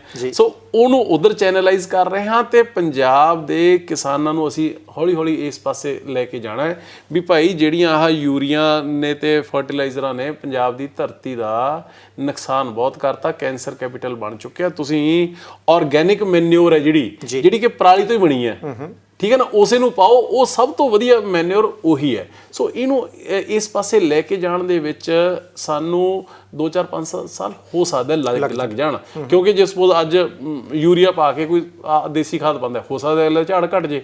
ਇਹ 'ਚ ਲੋਕਾਂ ਨੂੰ ਵੀ ਸਾਥ ਦੇਣਾ ਪਊਗਾ ਜੀ, ਜੇ ਆਪਾਂ ਪੰਜਾਬ ਨੂੰ ਬਚਾਉਣਾ, ਜੇ ਆਪਾਂ ਕਿਸਾਨੀ ਨੂੰ ਬਚਾਉਣਾ, ਜੇ ਆਪਾਂ ਗੁਰੂ ਸਾਹਿਬ ਨੇ ਕਿਹਾ ਪਵਨ ਗੁਰੂ ਪਾਣੀ ਪਿਤਾ ਮਾਤਾ ਧਰਤ ਮਹੱਤ, ਜੇ ਆਪਾਂ ਸਾਰੇ এনवायरमेंट ਨੂੰ ਬਚਾਉਣਾ ਤੇ ਇਸ ਪਾਸੇ ਚੱਲਣਾ ਪਊਗਾ ਤੇ ਸੀਰੀਅਸਲੀ ਲੱਗੇ ਹੋਏ ਆ। ਔਰ ਸਾਲ ਕੁ ਦੇ ਵਿੱਚ ਤੁਹਾਨੂੰ ਵੱਡੇ ਪੱਧਰ ਦੇ ਉੱਪਰ ਇਹਦੀ ਡਿਵੈਲਪਮੈਂਟ ਮਿਲੂਗੀ। ਮੈਂ ਦੋ ਚੀਜ਼ਾਂ ਇਹ 'ਚ ਕਲੀਅਰ ਕਰਨੀਆਂ ਕਿ 18 ਤਰੀਕ ਨੂੰ ਕੰਮ ਸ਼ੁਰੂ ਹੋ ਜਾਣਾ। ਮੈਂ ਅਸਲ 'ਚ ਲੋਕਾਂ ਨੂੰ ਕਲੈਰਿਟੀ ਚਾਹੁੰਦਾ ਕਿ ਅਜੇ ਜਾਨੀ ਵੀ ਕਈ ਨਾ ਨੀਂਹ ਪੱਥਰ ਰੱਖਣਾ। ਨਹੀਂ, ਪ੍ਰੋਡਕਸ਼ਨ ਆਲਰੇਡੀ ਸੌਫਟ ਲਾਂਚ ਹੈ, ਉਹਦਾ ਹੋ ਚੁੱਕਿਆ। ਠੀਕ ਹੈ ਜੀ, ਮੈਂ ਉਸ ਦਿਨ 3 ਘੰਟੇ ਲਾ ਕੇ ਆਇਆ। ਉਸ ਦਿਨ ਫਾਰਮਲ ਇਨੋਗਰੇਸ਼ਨ ਹੈ ਜਿਹੜੀ ਉਹਦੀ ਹੋ ਜਾਣੀ ਹੈ। ਠੀਕ ਹੈ ਜੀ, ਹਾਂਜੀ। ਲਓ ਜੀ, ਮੰਤਰੀ ਸਾਹਿਬ ਦਾ ਇਹ ਕਹਿਣਾ ਕਿ ਭਾਈ ਤੁਹਾਡੀ ਪਰਾਲੀ, ਸਾਰਿਆਂ ਦੀ ਨਹੀਂ, ਕਿਉਂਕਿ ਸ਼ੁਰੂਆਤ ਤਾਂ ਥੋੜੇ ਤੋਂ ਹੋਣੀ ਹੈ ਨਾ, ਉਸ ਪਰਾਲੀ ਦੇ ਵਿੱਚੋਂ ਇੱਕ ਗੈਸ ਵੀ ਬਣ ਸਕਦੀ ਹੈ ਜਿਹੜੀ ਕਿ ਤੁਹਾਨੂੰ એનર્ਜੀ ਦੇਊਗੀ, ਬਹੁਤ ਸਾਰੀਆਂ ਚੀਜ਼ਾਂ ਉਹਦੇ ਨਾਲ ਚੱਲਣਗੀਆਂ। ਉਹਦੇ ਤੋਂ ਬਾਅਦ ਇੱਕ ਖਾਦ ਵੀ ਬਣ ਸਕਦੀ ਹੈ, ਉਹ ਖਾਦ ਤੁਸੀਂ ਖੇਤਾਂ 'ਚ ਪਾਉਣੀ ਹੈ, ਯੂਰੀਆ DAP ਤੋਂ ਥੋੜ੍ਹਾ ਜਿਹਾ ਜਿਹੜਾ ਉਹ ਬਚਾਅ ਹੋ ਜਾਊਗਾ। ਤੇ ਤੀਸਰੀ ਜਿਹੜੀ ਸਭ ਤੋਂ ਵੱਡੀ ਚੀਜ਼ ਹੈ ਕਿ ਅੱਗ ਨਹੀਂ ਫਿਰ ਲਾਉਣੀ ਪੈਣੀ। ਜੇ ਤਾਂ ਇਹ ਕੰਮ ਕਰ ਗਈ ਸਰਕਾਰ, ਦੇਖੋ ਉਹਦੇ ਵਿੱਚੋਂ ਦੰਦਾਂ ਥੱਲੇ ਜੀਭ ਲੈਣ ਦੀ ਜਿਹੜੀ ਗੱਲ ਕੀਤੀ ਨਾ ਕਿ ਲੋਕਾਂ ਨੂੰ, ਕਿਸਾਨਾਂ ਨੂੰ ਸਾਥ ਦੇਣਾ ਪਊਗਾ, ਉਸ ਦਾ ਝਾੜ ਘਟੇ, ਕੁਆਂਟਲ 2 ਕੁਆਂਟਲ 4 ਕੁਆਂਟਲ ਤਾਂ ਹੋ ਸਕਦਾ ਝਾੜ ਘਟੇ। ਵੈਸੇ ਵੀ ਤਾਂ ਝਾੜ ਘਟ ਜਾਂਦਾ, ਮੀਂਹ ਪੈ ਜਾਂਦਾ, ਕੁਛ ਹੋਰ ਹੋ ਜਾਂਦਾ, ਜਾਂ ਆਪਾਂ ਕਈ ਵਾਰੀ ਖਾਦ ਪਾਉਂਦੇ ਹਾਂ ਤੇ ਉਨੇ ਕੁ ਪੈਸੇ ਡਾਕਟਰ ਨੂੰ ਵੀ ਦੇ ਆਉਂਦੇ ਹਾਂ। ਜੇ ਸਾਰਾ ਕੁਝ ਠੀਕ ਹੋਣ ਲੱਗ ਪਿਆ ਤਾਂ ਸ਼ਾਇਦ ਉੱਧਰਲੇ ਪਾਸੇ ਬਚਾਅ ਹੋ ਜਾਏ। ਅਰੋੜਾ ਸਾਹਿਬ, ਇੱਕ ਗੱਲ ਤਾਂ ਹੈਗੀ ਹੈ, ਜੇ ਤਾਂ ਤੁਸੀਂ ਇਹ ਕੰਮ ਕਰ ਗਏ, ਤੁਹਾਡਾ ਇਤਿਹਾਸ 'ਚ ਨਾ ਹੋਊਗਾ, ਨਹੀਂ ਤਾਂ ਅਸੀਂ ਜਿੱਦਾਂ ਪਹਿਲਿਆਂ ਦਾ ਨਾਂ ਲੈਂਦੇ ਉੱਦਾਂ ਲੈਣਾ ਤੁਹਾਡਾ ਨਾਂ। ਦੇਖੋ ਇਸ ਤਰ੍ਹਾਂ ਜੀ ਕਿ ਨੀਤਾਂ ਸਾਫ਼ ਨੇ, ਕੋਸ਼ਿਸ਼ਾਂ 24 ਘੰਟੇ ਜਾਰੀ ਨੇ ਜੀ, ਭਾਗ ਪਰਮਾਤਮਾ ਨੇ ਲਾਉਣੇ ਨੇ, ਲੋਕਾਂ ਦੇ ਸਾਥ ਤੋਂ ਬਿਨਾਂ ਸੰਭਵ ਨਹੀਂ। ਜਿਹੜੀ ਆਪਾਂ ਝਾੜ ਦੀ ਗੱਲ ਵੀ ਕੀਤੀ, ਮੈਂ ਇਹ ਕਹਿ ਰਿਹਾ ਵੀ ਹੋ ਸਕਦਾ ਹੈ ਜੇ, ਕਿਉਂਕਿ ਟ੍ਰਾਇਲਸ ਚੱਲ ਰਹੇ ਨੇ, ਹੋ ਸਕਦਾ ਇਹਦੇ ਨਾਲ ਬੈਟਰ ਪ੍ਰੂਵ ਹੋ ਜੇ। ਮੈਕਸਿਮਮ ਜੇ ਹੋ ਸਕਦਾ ਹੋਇਆ ਤਾਂ ਇਹ ਹੋ ਸਕਦਾ ਵੀ ਭਾਈ, ਕਿਉਂਕਿ ਜਦੋਂ ਤੁਸੀਂ ਜੇ ਸਪੋਜ਼ ਐਲੋਪੈਥੀ ਤੋਂ ਬਾਈ ਜੀ ਤੁਸੀਂ ਹੋਮੋਪੈਥੀ ਤੇ ਜਾਓਗੇ, ਹੋ ਸਕਦਾ ਹੈ ਕਿ ਇੱਕ ਦਿਨ ਮਾੜਾ ਜਿਹਾ ਸਰੀਰ ਢਿੱਲਾ ਰਹੇ ਜੇ, ਇਹੀ ਹੋਊਗਾ ਨਾ ਜੀ। ਇਹੀ ਹੋ ਸਕਦਾ ਆਪਣੀ ਧਰਤੀ ਨਾਲ ਵੀ ਹੋ ਜੇ ਵੀ ਜੇ ਤੁਸੀਂ ਯੂਰੀਆ DAP ਤੋਂ ਨੂੰ ਛੱਡ ਕੇ 1 ਸਾਲ ਤੁਸੀਂ ਦੇਸੀ ਖਾਦ ਵੱਲ ਜਾਂਦੇ ਹੋ, ਜਿਹੜੀ ਕਿ ਉਸ ਧਰਤੀ ਨੂੰ ਪਿਛਲੇ 20-30-40 ਸਾਲਾਂ ਤੋਂ ਆਦਤ ਨਹੀਂ ਹੈਗੀ। ਹੋ ਸਕਦਾ ਪਹਿਲੇ ਸਾਲ ਜਾਂ ਦੂਜੇ ਸਾਲ ਉਹਦਾ ਮਾੜਾ ਮੋਟਾ ਝਾੜ ਘਟ ਜੇ, ਪਰ ਅਲਟੀਮੇਟਲੀ ਤਾਂ ਧਰਤੀ ਇਹੋ ਜਿਹੀ ਚੀਜ਼ ਹੈ ਜੀ ਵੀ ਜਿਹਨੂੰ ਜੇ ਕੁਛ ਤੁਸੀਂ ਨਹੀਂ ਵੀ ਪਾਓਗੇ, ਅੱਜ ਤੋਂ 20-100 ਸਾਲ ਪਹਿਲਾਂ, 200 ਸਾਲ ਪਹਿਲਾਂ ਕੀ ਹੁੰਦਾ ਸੀਗਾ, ਪਰਮਾਤਮਾ ਆਪੇ ਉਗਾ ਦਿੰਦਾ ਸੀ ਨਾ ਜੀ। ਤੇ ਹੁਣ ਕਿਉਂ ਨਹੀਂ? ਹੁਣ ਸਿਰਫ ਇਹ ਵੀ ਜੇ ਤੁਹਾਡਾ ਝਾੜ ਬਾਈ ਜੀ 80 ਮਾਣਾ ਹੈ ਤਾਂ ਮੇਰਾ 85 ਚਾਹੀਦਾ, ਮੇਰੇ ਦਾ ਗੁਆਂਢੀ ਚਾਹੂਗਾ 90 ਚਾਹੀਦਾ। ਉਸ ਰੈਟ ਰੇਸ ਦੇ ਵਿੱਚੋਂ ਆਪਾਂ ਨੂੰ ਥੋੜਾ ਜਿਹਾ ਨਿਕਲਣਾ ਪਊਗਾ, ਸਾਰਿਆਂ ਨੂੰ ਨਿਕਲਣਾ ਪਊਗਾ। ਨਹੀਂ, ਬਿਲਕੁਲ ਠੀਕ ਹੈ। ਅਰੋੜਾ ਸਾਹਿਬ, ਇੱਕ ਚੀਜ਼ ਹੋਰ ਦੱਸਿਓ, ਮੈਂ ਇੱਕ ਸ਼ਾਦੀ ਜੀ ਤੁਹਾਡੇ ਤੋਂ ਲੈਣੀ ਆ ਕਿ ਸਬਸਿਡੀ ਮਿਲਦੀ ਹੁੰਦੀ ਕਈ ਚੀਜ਼ਾਂ ਦੇ ਉੱਤੇ, ਚਾਹੇ ਸੋਲਰ ਤੇ ਹੈ, ਕਿਸੇ ਤੇ ਹੈ, ਤੇ ਬਹੁਤੀ ਵਾਰੀ ਸਾਨੂੰ ਸੁਣਨ ਨੂੰ ਮਿਲਦਾ ਹੁੰਦਾ ਵੱਡੇ ਲੈ ਜਾਂਦੇ ਆ ਜੀ, ਮਾੜੇ ਨੂੰ ਕੌਣ ਪੁੱਛਦਾ ਜੀ। ਜੇ ਕਿਤੇ ਆ ਸੋਲਰ ਸਿਸਟਮ ਜਾਉਣਾ, 1 ਲੱਖ ਕਨੈਕਸ਼ਨ ਦਾ ਚਰਚਾ ਚੱਲਦਾ ਸੀ ਕਿ ਉਹਦੇ ਤੇ ਚੱਲੂਗਾ ਨਾ, ਉਹ ਆਮ ਲੋਕਾਂ ਨੂੰ ਮਿਲ ਜੂ? 100% ਜੀ। ਸਾਰਾ ਸਿਸਟਮ ਆਨਲਾਈਨ ਹੈ, ਅਪਲਾਈ ਕਰਨਗੇ ਲੋਕ, ਜਿਹੜੇ ਲੋਕ ਉਸ 'ਚ ਕੁਆਲੀਫਾਈ ਕਰਦੇ ਹੋਣਗੇ ਉਹਨਾਂ ਨੂੰ ਸਾਰਿਆਂ ਨੂੰ ਸਬਸਿਡੀ ਜਿਹੜੀ ਸਿੱਧਾ ਉਹਨਾਂ ਦੇ ਅਕਾਊਂਟ ਦੇ ਵਿੱਚ ਮਿਲਣੀ ਹੈ। ਠੀਕ ਹੈ ਜੀ, ਕੋਈ ਰੌਲਾ ਨਹੀਂ ਹੋਊਗਾ, ਕੋਈ ਰੌਲਾ ਨਹੀਂ, 1% ਵੀ ਨਹੀਂ, 1% ਵੀ ਨਹੀਂ। ਅੱਛਾ ਅਰੋੜਾ ਸਾਹਿਬ, ਹੁਣ ਮੈਂ ਥੋੜ੍ਹੀਆਂ ਸਿਆਸੀ ਗੱਲਾਂ, ਆਹ ਦੋ ਗੱਲਾਂ ਜਿਹੜੀਆਂ ਸੀ ਨਾ, ਇਹ ਮੇਰੇ ਇੰਟਰਸਟ ਦੀਆਂ ਸੀ, ਕਿਉਂਕਿ ਇਹਨਾਂ ਤੇ ਪੰਜਾਬ ਨੇ ਖੜਨਾ, ਇਹਦਾ ਅੱਜ ਨਹੀਂ ਪਤਾ ਲੱਗਣਾ, ਉਹ ਔਲੇ ਦਾ ਖਾਦਾ ਬਾਅਦ 'ਚ ਪਤਾ ਲੱਗਦਾ ਨਾ ਸਿਆਣੇ। ਚਲੋ ਹੁਣ ਮੈਂ ਇੱਕ ਗੱਲ ਪੁੱਛਣੀ ਆ, ਕਈ ਵਾਰੀ ਇਹ ਚਰਚਾ ਚੱਲਦਾ ਸਿਆਸੀ ਤੌਰ ਦੇ ਉੱਤੇ ਕਿ ਭਾਈ ਵਿਰੋਧੀਆਂ ਨੂੰ ਤਾਂ ਤੁਸੀਂ ਬੋਲਣ ਹੀ ਨਹੀਂ ਦਿੰਦੇ, ਉਹਨਾਂ ਨੂੰ ਸਮਾਂ ਵੀ ਕਹਿੰਦੇ, ਉਹ ਸਪੀਕਰ ਸਾਹਿਬ ਦੇ ਦੁਆਲੇ ਵੀ ਐਤਕੀ ਹੋਏ ਸੀ ਕਿ ਸਾਨੂੰ ਸਮਾਂ ਘੱਟ ਮਿਲਦਾ। ਤੁਸੀਂ ਪਿਛਲੀ ਵਾਰ 5 ਸਾਲ MLA ਰਹੇ ਹੋ ਤੇ ਵਿਰੋਧੀ ਧਿਰ ਦੇ ਵਿੱਚ ਸੀ, ਤੁਹਾਨੂੰ ਉਹ ਬੋਲਣ ਦਾ ਟਾਈਮ ਦਿੰਦੇ ਸੀ, ਤੁਸੀਂ ਸਵਾਲ ਉਦੋਂ ਚੁੱਕਦੇ ਸੀ, ਜੇ ਤੁਹਾਨੂੰ ਬੋਲਣ ਦਾ ਸਮਾਂ ਮਿਲਦਾ ਸੀ ਪਿਛਲੇ 5 ਸਾਲ ਸਵਾਲ ਚੁੱਕਦੇ ਸੀ, ਉਹਨਾਂ ਨੂੰ ਕਿਉਂ ਨਹੀਂ ਦਿੰਦੇ ਸਮਾਂ? ਉਹਨਾਂ ਦਾ ਦੋਸ਼ ਹੈ। ਦੇਖੋ ਇਸ ਤਰ੍ਹਾਂ ਹੈ ਕਿ ਅਸੀਂ ਤਾਂ ਉਹਨਾਂ ਨੂੰ ਹੱਥ ਜੋੜ ਕੇ ਬੇਨਤੀ ਪਹਿਲਾਂ ਵੀ ਕਰਦੇ ਹਾਂ, ਅੱਜ ਵੀ ਕਰਦੇ ਹਾਂ, ਤੇ 4.5 ਸਾਲ ਇਹੀ ਕਰਦੇ ਰਹਾਂਗੇ। ਠੀਕ ਹੈ ਜੀ। ਭਾਈ ਲੋਕਾਂ ਦੇ ਕੰਮ ਦੀ ਗੱਲ ਕਰੋ, ਠੀਕ ਹੈ ਜੀ, ਲੋਕਾਂ ਦੇ ਮੁੱਦਿਆਂ ਦੀ ਗੱਲ ਕਰੋ, ਲੋਕਾਂ ਦੇ ਮਸਲਿਆਂ ਦੀ ਗੱਲ ਕਰੋ। ਅਸੀਂ ਉਹਨਾਂ ਮਸਲਿਆਂ ਦੇ ਉੱਪਰ ਚਰਚਾ ਕਰਨ ਨੂੰ ਵੀ ਤਿਆਰ ਹਾਂ ਤੇ ਉਹਨਾਂ ਨੂੰ ਹੱਲ ਕਰਨ ਦੇ ਵੀ ਲਈ ਤਿਆਰ ਹਾਂ। ਜੇ ਬਿਨਾਂ ਗੱਲ ਤੋਂ ਤੁਸੀਂ ਇਰਰੈਲੇਵੈਂਟ ਤੁਸੀਂ ਰੌਲਾ ਰੱਪਾ ਹੀ ਪਾਉਣਾ ਹੈ, ਤੁਸੀਂ ਸਿਰਫ ਔਰ ਸਿਰਫ, ਕਿਉਂਕਿ ਐਕਚੁਅਲੀ ਹੋ ਪਤਾ ਕੀ ਰਿਹਾ ਜੀ, ਤੁਸੀਂ ਕਰਪਸ਼ਨ ਦੀ ਗੱਲ ਕਰ ਲਓ, ਤੁਸੀਂ ਮਾਈਨਿੰਗ ਦੀ ਗੱਲ ਕਰ ਲਓ, ਤੁਸੀਂ 2 ਨੰਬਰ ਦੀ ਸ਼ਰਾਬ ਜਿਹੜੀ ਮਾਫੀਆ ਚੱਲਦਾ ਸੀ ਉਹਦੀ ਗੱਲ ਕਰ ਲਓ, ਤੁਸੀਂ ਪੰਜਾਬ ਦੇ ਕਿਸਾਨੀ ਦੇ ਹਾਲਾਤ ਕਿਹੋ ਜਿਹੇ ਬਣੇ ਪਏ ਨੇ ਉਹਦੀ ਗੱਲ ਕਰ ਲਓ, ਤੁਸੀਂ 3 ਲੱਖ ਕਰੋੜ ਦੇ ਕਰਜ਼ੇ ਦੀ ਗੱਲ ਕਰ ਲਓ। ਜਿਹੜੇ ਸਵਾਲ ਉਹ ਕਰਨਾ ਚਾਹੁੰਦੇ ਨੇ, ਉਹ ਜੇ ਇੱਕ ਉਂਗਲ ਕਰਦੇ ਨੇ ਸਾਡੇ ਕੰਨੀ ਕਰਦੇ ਨੇ, ਤੇ 3 ਉਂਗਲਾਂ ਉਹਨਾਂ ਕੰਨੀ ਆਪਦੇ ਕੰਨੀ ਹੁੰਦੀਆਂ ਨੇ ਵਿਚਾਰਿਆਂ ਦੀਆਂ। ਉਹਨਾਂ ਦੀ ਪ੍ਰੋਬਲਮ ਇਹ ਹੈ, ਉਹ ਉਸ ਕਰਕੇ ਉਹ ਸਾਰੇ ਕਾਸੇ ਨੂੰ ਰੌਲੇ ਰੱਪੇ ਦੇ ਵਿੱਚ ਲੁਕਾਉਣਾ ਚਾਹੁੰਦੇ ਨੇ, ਹੋਰ ਕੱਖ ਨਹੀਂ ਹੈਗਾ। ਅਸੀਂ ਜੇ ਚਾਹੇ ਥੋੜੇ ਸੀ ਚਾਹੇ ਬਾਹਲੇ ਸੀ, ਅਸੀਂ ਬਾਈ ਜੀ ਜਿੰਨੀ ਕੁ ਦੇਰ 5 ਸਾਲ ਅਸੀਂ ਜੇ ਆਪੋਜੀਸ਼ਨ ਦਾ ਰੋਲ ਅਦਾ ਕੀਤਾ ਹੈ, ਜੇ ਸਾਡੀ ਲੋਕਾਂ ਨੇ ਉਹਨਾਂ ਨੇ ਬੋਲਣ ਦਿੱਤਾ, ਨਹੀਂ ਬੋਲਣ ਦਿੱਤਾ, ਅਸੀਂ ਲੋਕਾਂ ਦੀ ਕਚਹਿਰੀ 'ਚ ਜਾ ਕੇ ਬੋਲ ਪਏ, ਲੋਕਾਂ ਨੇ ਸੁਣਵਾਈ ਕੀਤੀ, ਤੇ ਤਾਂ ਹੀ ਸਾਨੂੰ ਉਧਰੋਂ 20 ਤੋਂ 92 ਤੇ ਪਹੁੰਚਾਇਆ ਨਾ ਜੀ। ਠੀਕ ਹੈ ਨਾ ਜੀ, ਆਹੀ ਅਸੀਂ ਉਹਨਾਂ ਨੂੰ ਕਹਿੰਦੇ ਆ। ਅਸੀਂ ਇਹ ਨਹੀਂ ਹੁੰਦਾ ਬਾਈ ਜੀ ਕਦੇ ਵੀ ਰਾਜਨੀਤੀ ਦੇ ਵਿੱਚ ਜਾਂ ਡੈਮੋਕ੍ਰੇਸੀ ਦੇ ਵਿੱਚ ਵੀ ਜੇ ਅਸੀਂ ਅੱਜ ਸਰਕਾਰ 'ਚ ਆ ਗਏ ਤੇ ਅਸੀਂ ਖੁਦਾ ਬਣ ਗਏ। 25ਵੇਂ ਦਿਨ ਹੁੰਦੇ ਨੇ, ਸਾਰਿਆਂ ਨੂੰ ਪ੍ਰਮਾਤਮਾ ਨੇ ਉਨਾ ਹੀ ਮੌਕਾ ਡੈਮੋਕ੍ਰੇਸੀ ਨੇ ਦਿੱਤਾ।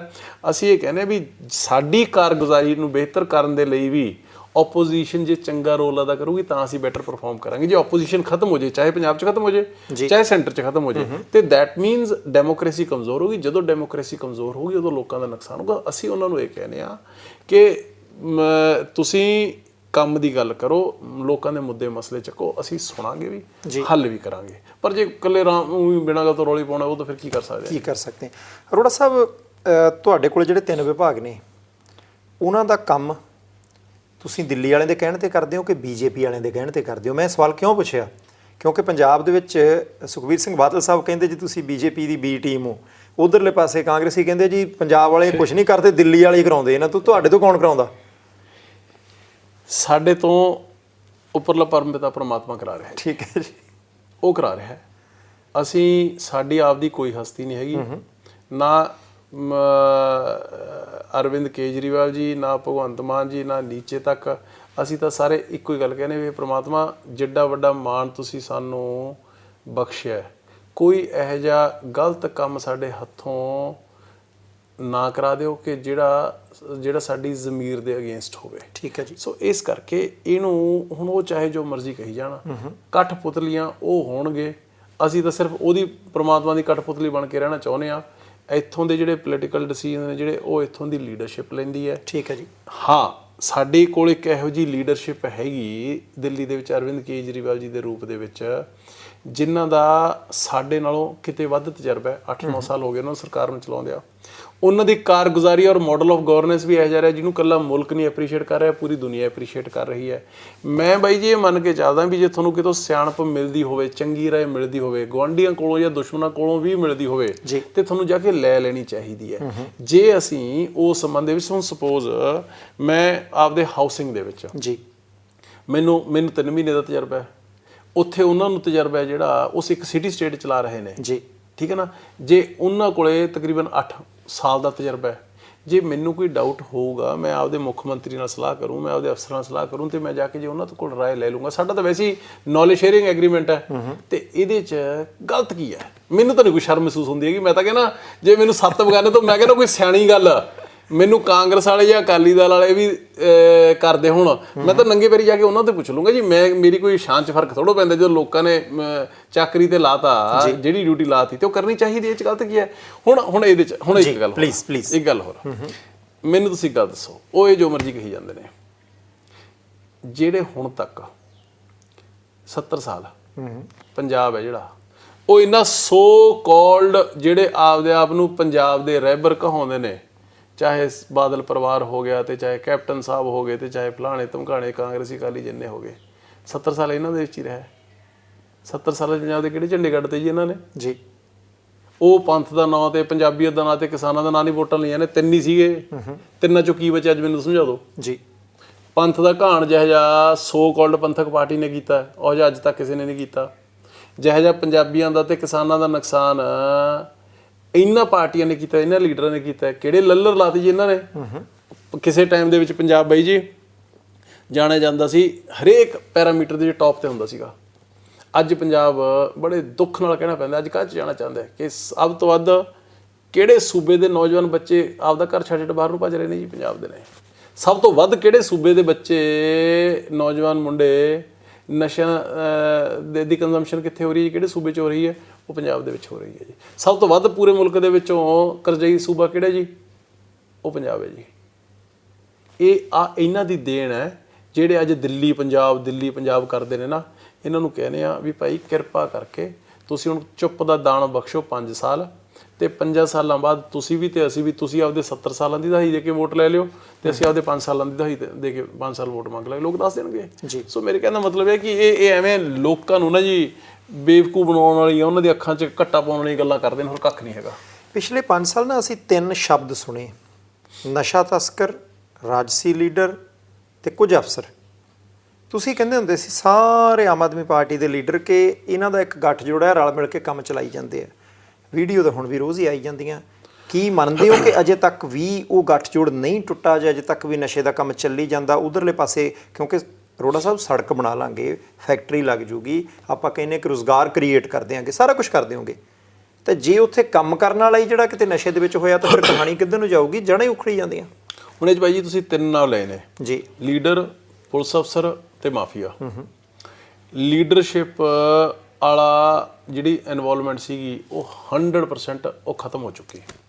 ਅੱਛਾ, ਗਰੰਟੀ ਹੈ? 100% ਗਰੰਟੀ ਹੈ ਜੀ। ਤੁਸੀਂ ਦੱਸੋ ਮੈਨੂੰ 6.5 ਮਹੀਨੇ ਹੋ ਗਏ, ਦੱਸੋ ਕਿਸੇ ਇੱਕ ਲੀਡਰ ਦਾ ਜਿਹਦਾ ਸਰਕਾਰ 'ਚ ਹੱਥ ਪੈਂਦਾ ਹੋਵੇ, ਰਾਜ ਭਾਗ 'ਚ ਹਿੱਸਾ ਹੋਵੇ, ਦੱਸੋ ਕਿਸੇ ਦਾ ਨਾਮ ਆਇਆ ਹੋਵੇ? ਕਿਸੇ ਵਿਰੋਧੀ ਨੇ ਲਿਆ ਹੋਵੇ ਵੀ ਜੀ ਆਹ ਲੀਡਰ ਹੈ ਜਿਹੜਾ ਇਹ ਨਸ਼ਾ ਤਸਕਰ ਦੀ ਸਪੋਰਟ ਕਰਦਾ ਹੈ? ਨੰਬਰ 1 ਉਹ ਖਤਮ ਹੈ। ਠੀਕ ਹੈ।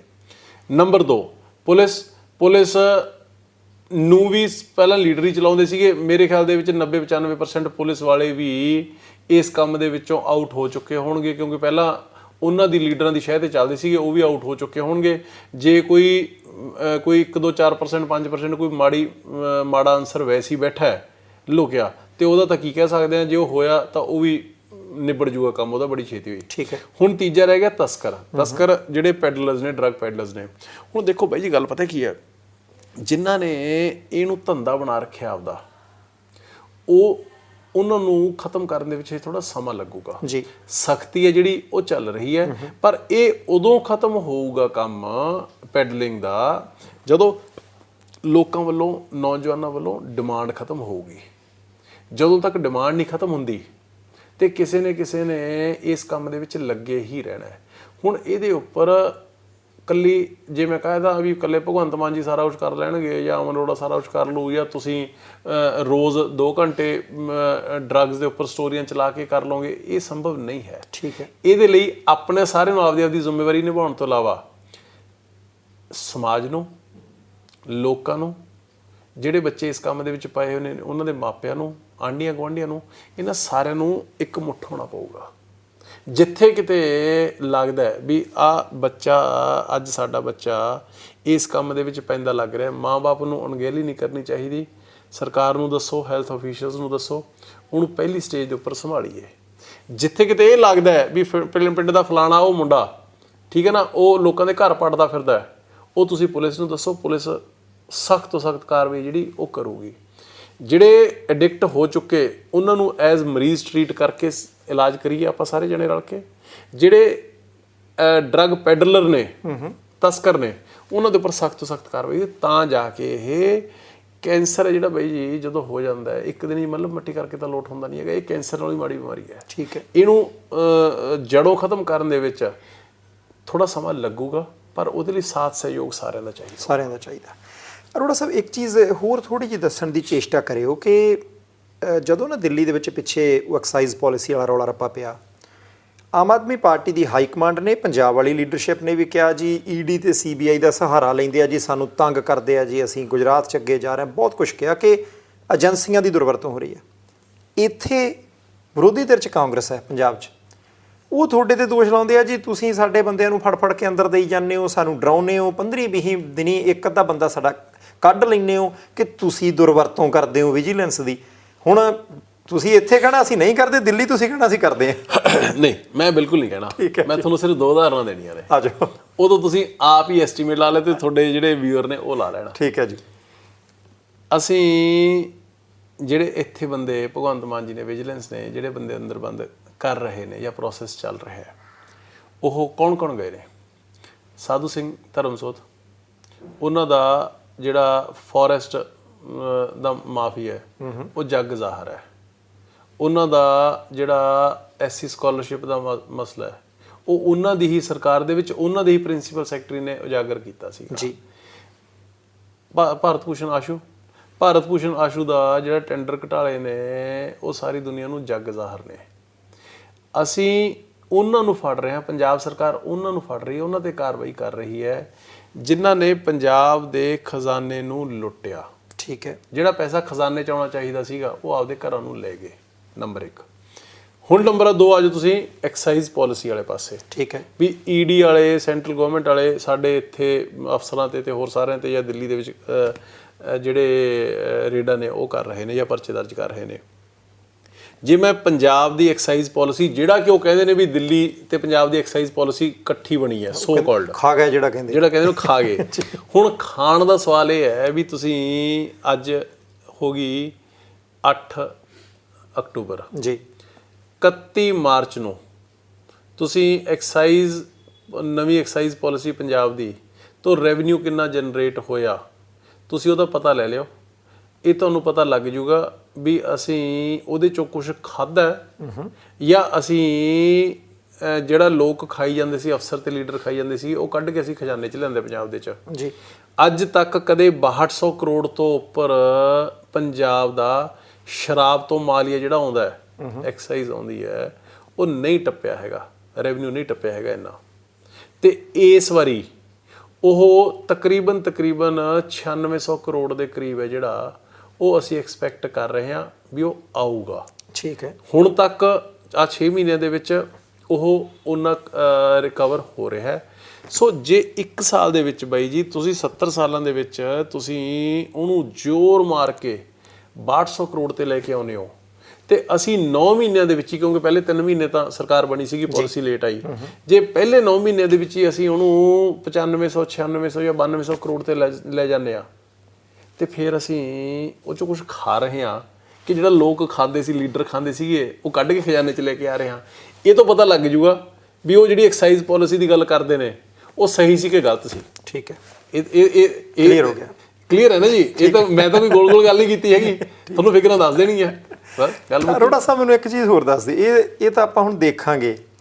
ਅਰਵਿੰਦ ਕੇਜਰੀਵਾਲ ਸਾਹਿਬ ਨੇ ਇੱਕ ਵਾਰੀ ਕਿਹਾ 20000 ਕਰੋੜ ਰੇਤਾ ਦੇ ਵਿੱਚੋਂ ਆਉਣਾ ਜਾਂ ਕੁਛ ਆਉਣਾ, ਤੇ ਹੁਣ ਲੋਕ ਕਹਿੰਦੇ ਆ ਜੀ, ਜਾਂ ਵਿਰੋਧੀ ਧਿਰਾਂ ਕਹਿੰਦੇ ਨੇ ਦਾਣੇ ਭੁੰਨਣ ਨੂੰ ਵੀ ਰੇਤਾ ਨਹੀਂ ਲੱਭਦੀ, ਰੇਤਾ ਹੋਰ ਮਹਿੰਗੀ ਹੋ ਗਈ। ਉਹਦੇ ਪਿੱਛੇ ਕਾਰਨ ਕੀ ਹੈ? ਉਹਦੇ ਪਿੱਛੇ ਕਾਰਨ ਇਹ ਹੈ ਜੀ ਕਿ ਸਰਕਾਰ ਬਣੀ ਨੂੰ 6 ਮਹੀਨੇ ਹੋਏ ਨੇ। ਠੀਕ ਹੈ। ਜਿਹੜੇ ਨਾਰਮਲੀ ਇਹ ਕੰਟਰੈਕਟ ਹੁੰਦੇ ਨੇ ਇਹ 1 ਸਾਲ ਦੇ ਲਈ ਹੁੰਦੇ ਨੇ। ਠੀਕ ਹੈ। ਹੁਣ ਇਹ ਕੰਟਰੈਕਟ ਨੇ ਜਿਹੜੇ ਉਹ ਸਾਰੇ ਦੇ ਸਾਰੇ ਚੱਲੇ ਆ ਰਹੇ ਨੇ ਪਿਛਲੀਆਂ ਸਰਕਾਰਾਂ ਦੇ ਦਿੱਤੇ ਹੋਏ। ਠੀਕ ਹੈ। ਸਾਡੀ mining policy, excise policy, mining policy, crusher policy, ਉਹ ਹੁਣ ਪਿਛਲੇ ਸਮੇਂ ਦੇ ਵਿੱਚ ਅਸੀਂ ਕੈਬਨਿਟ ਨੇ ਉਹ ਪਾਸ ਕੀਤੀ ਹੈ।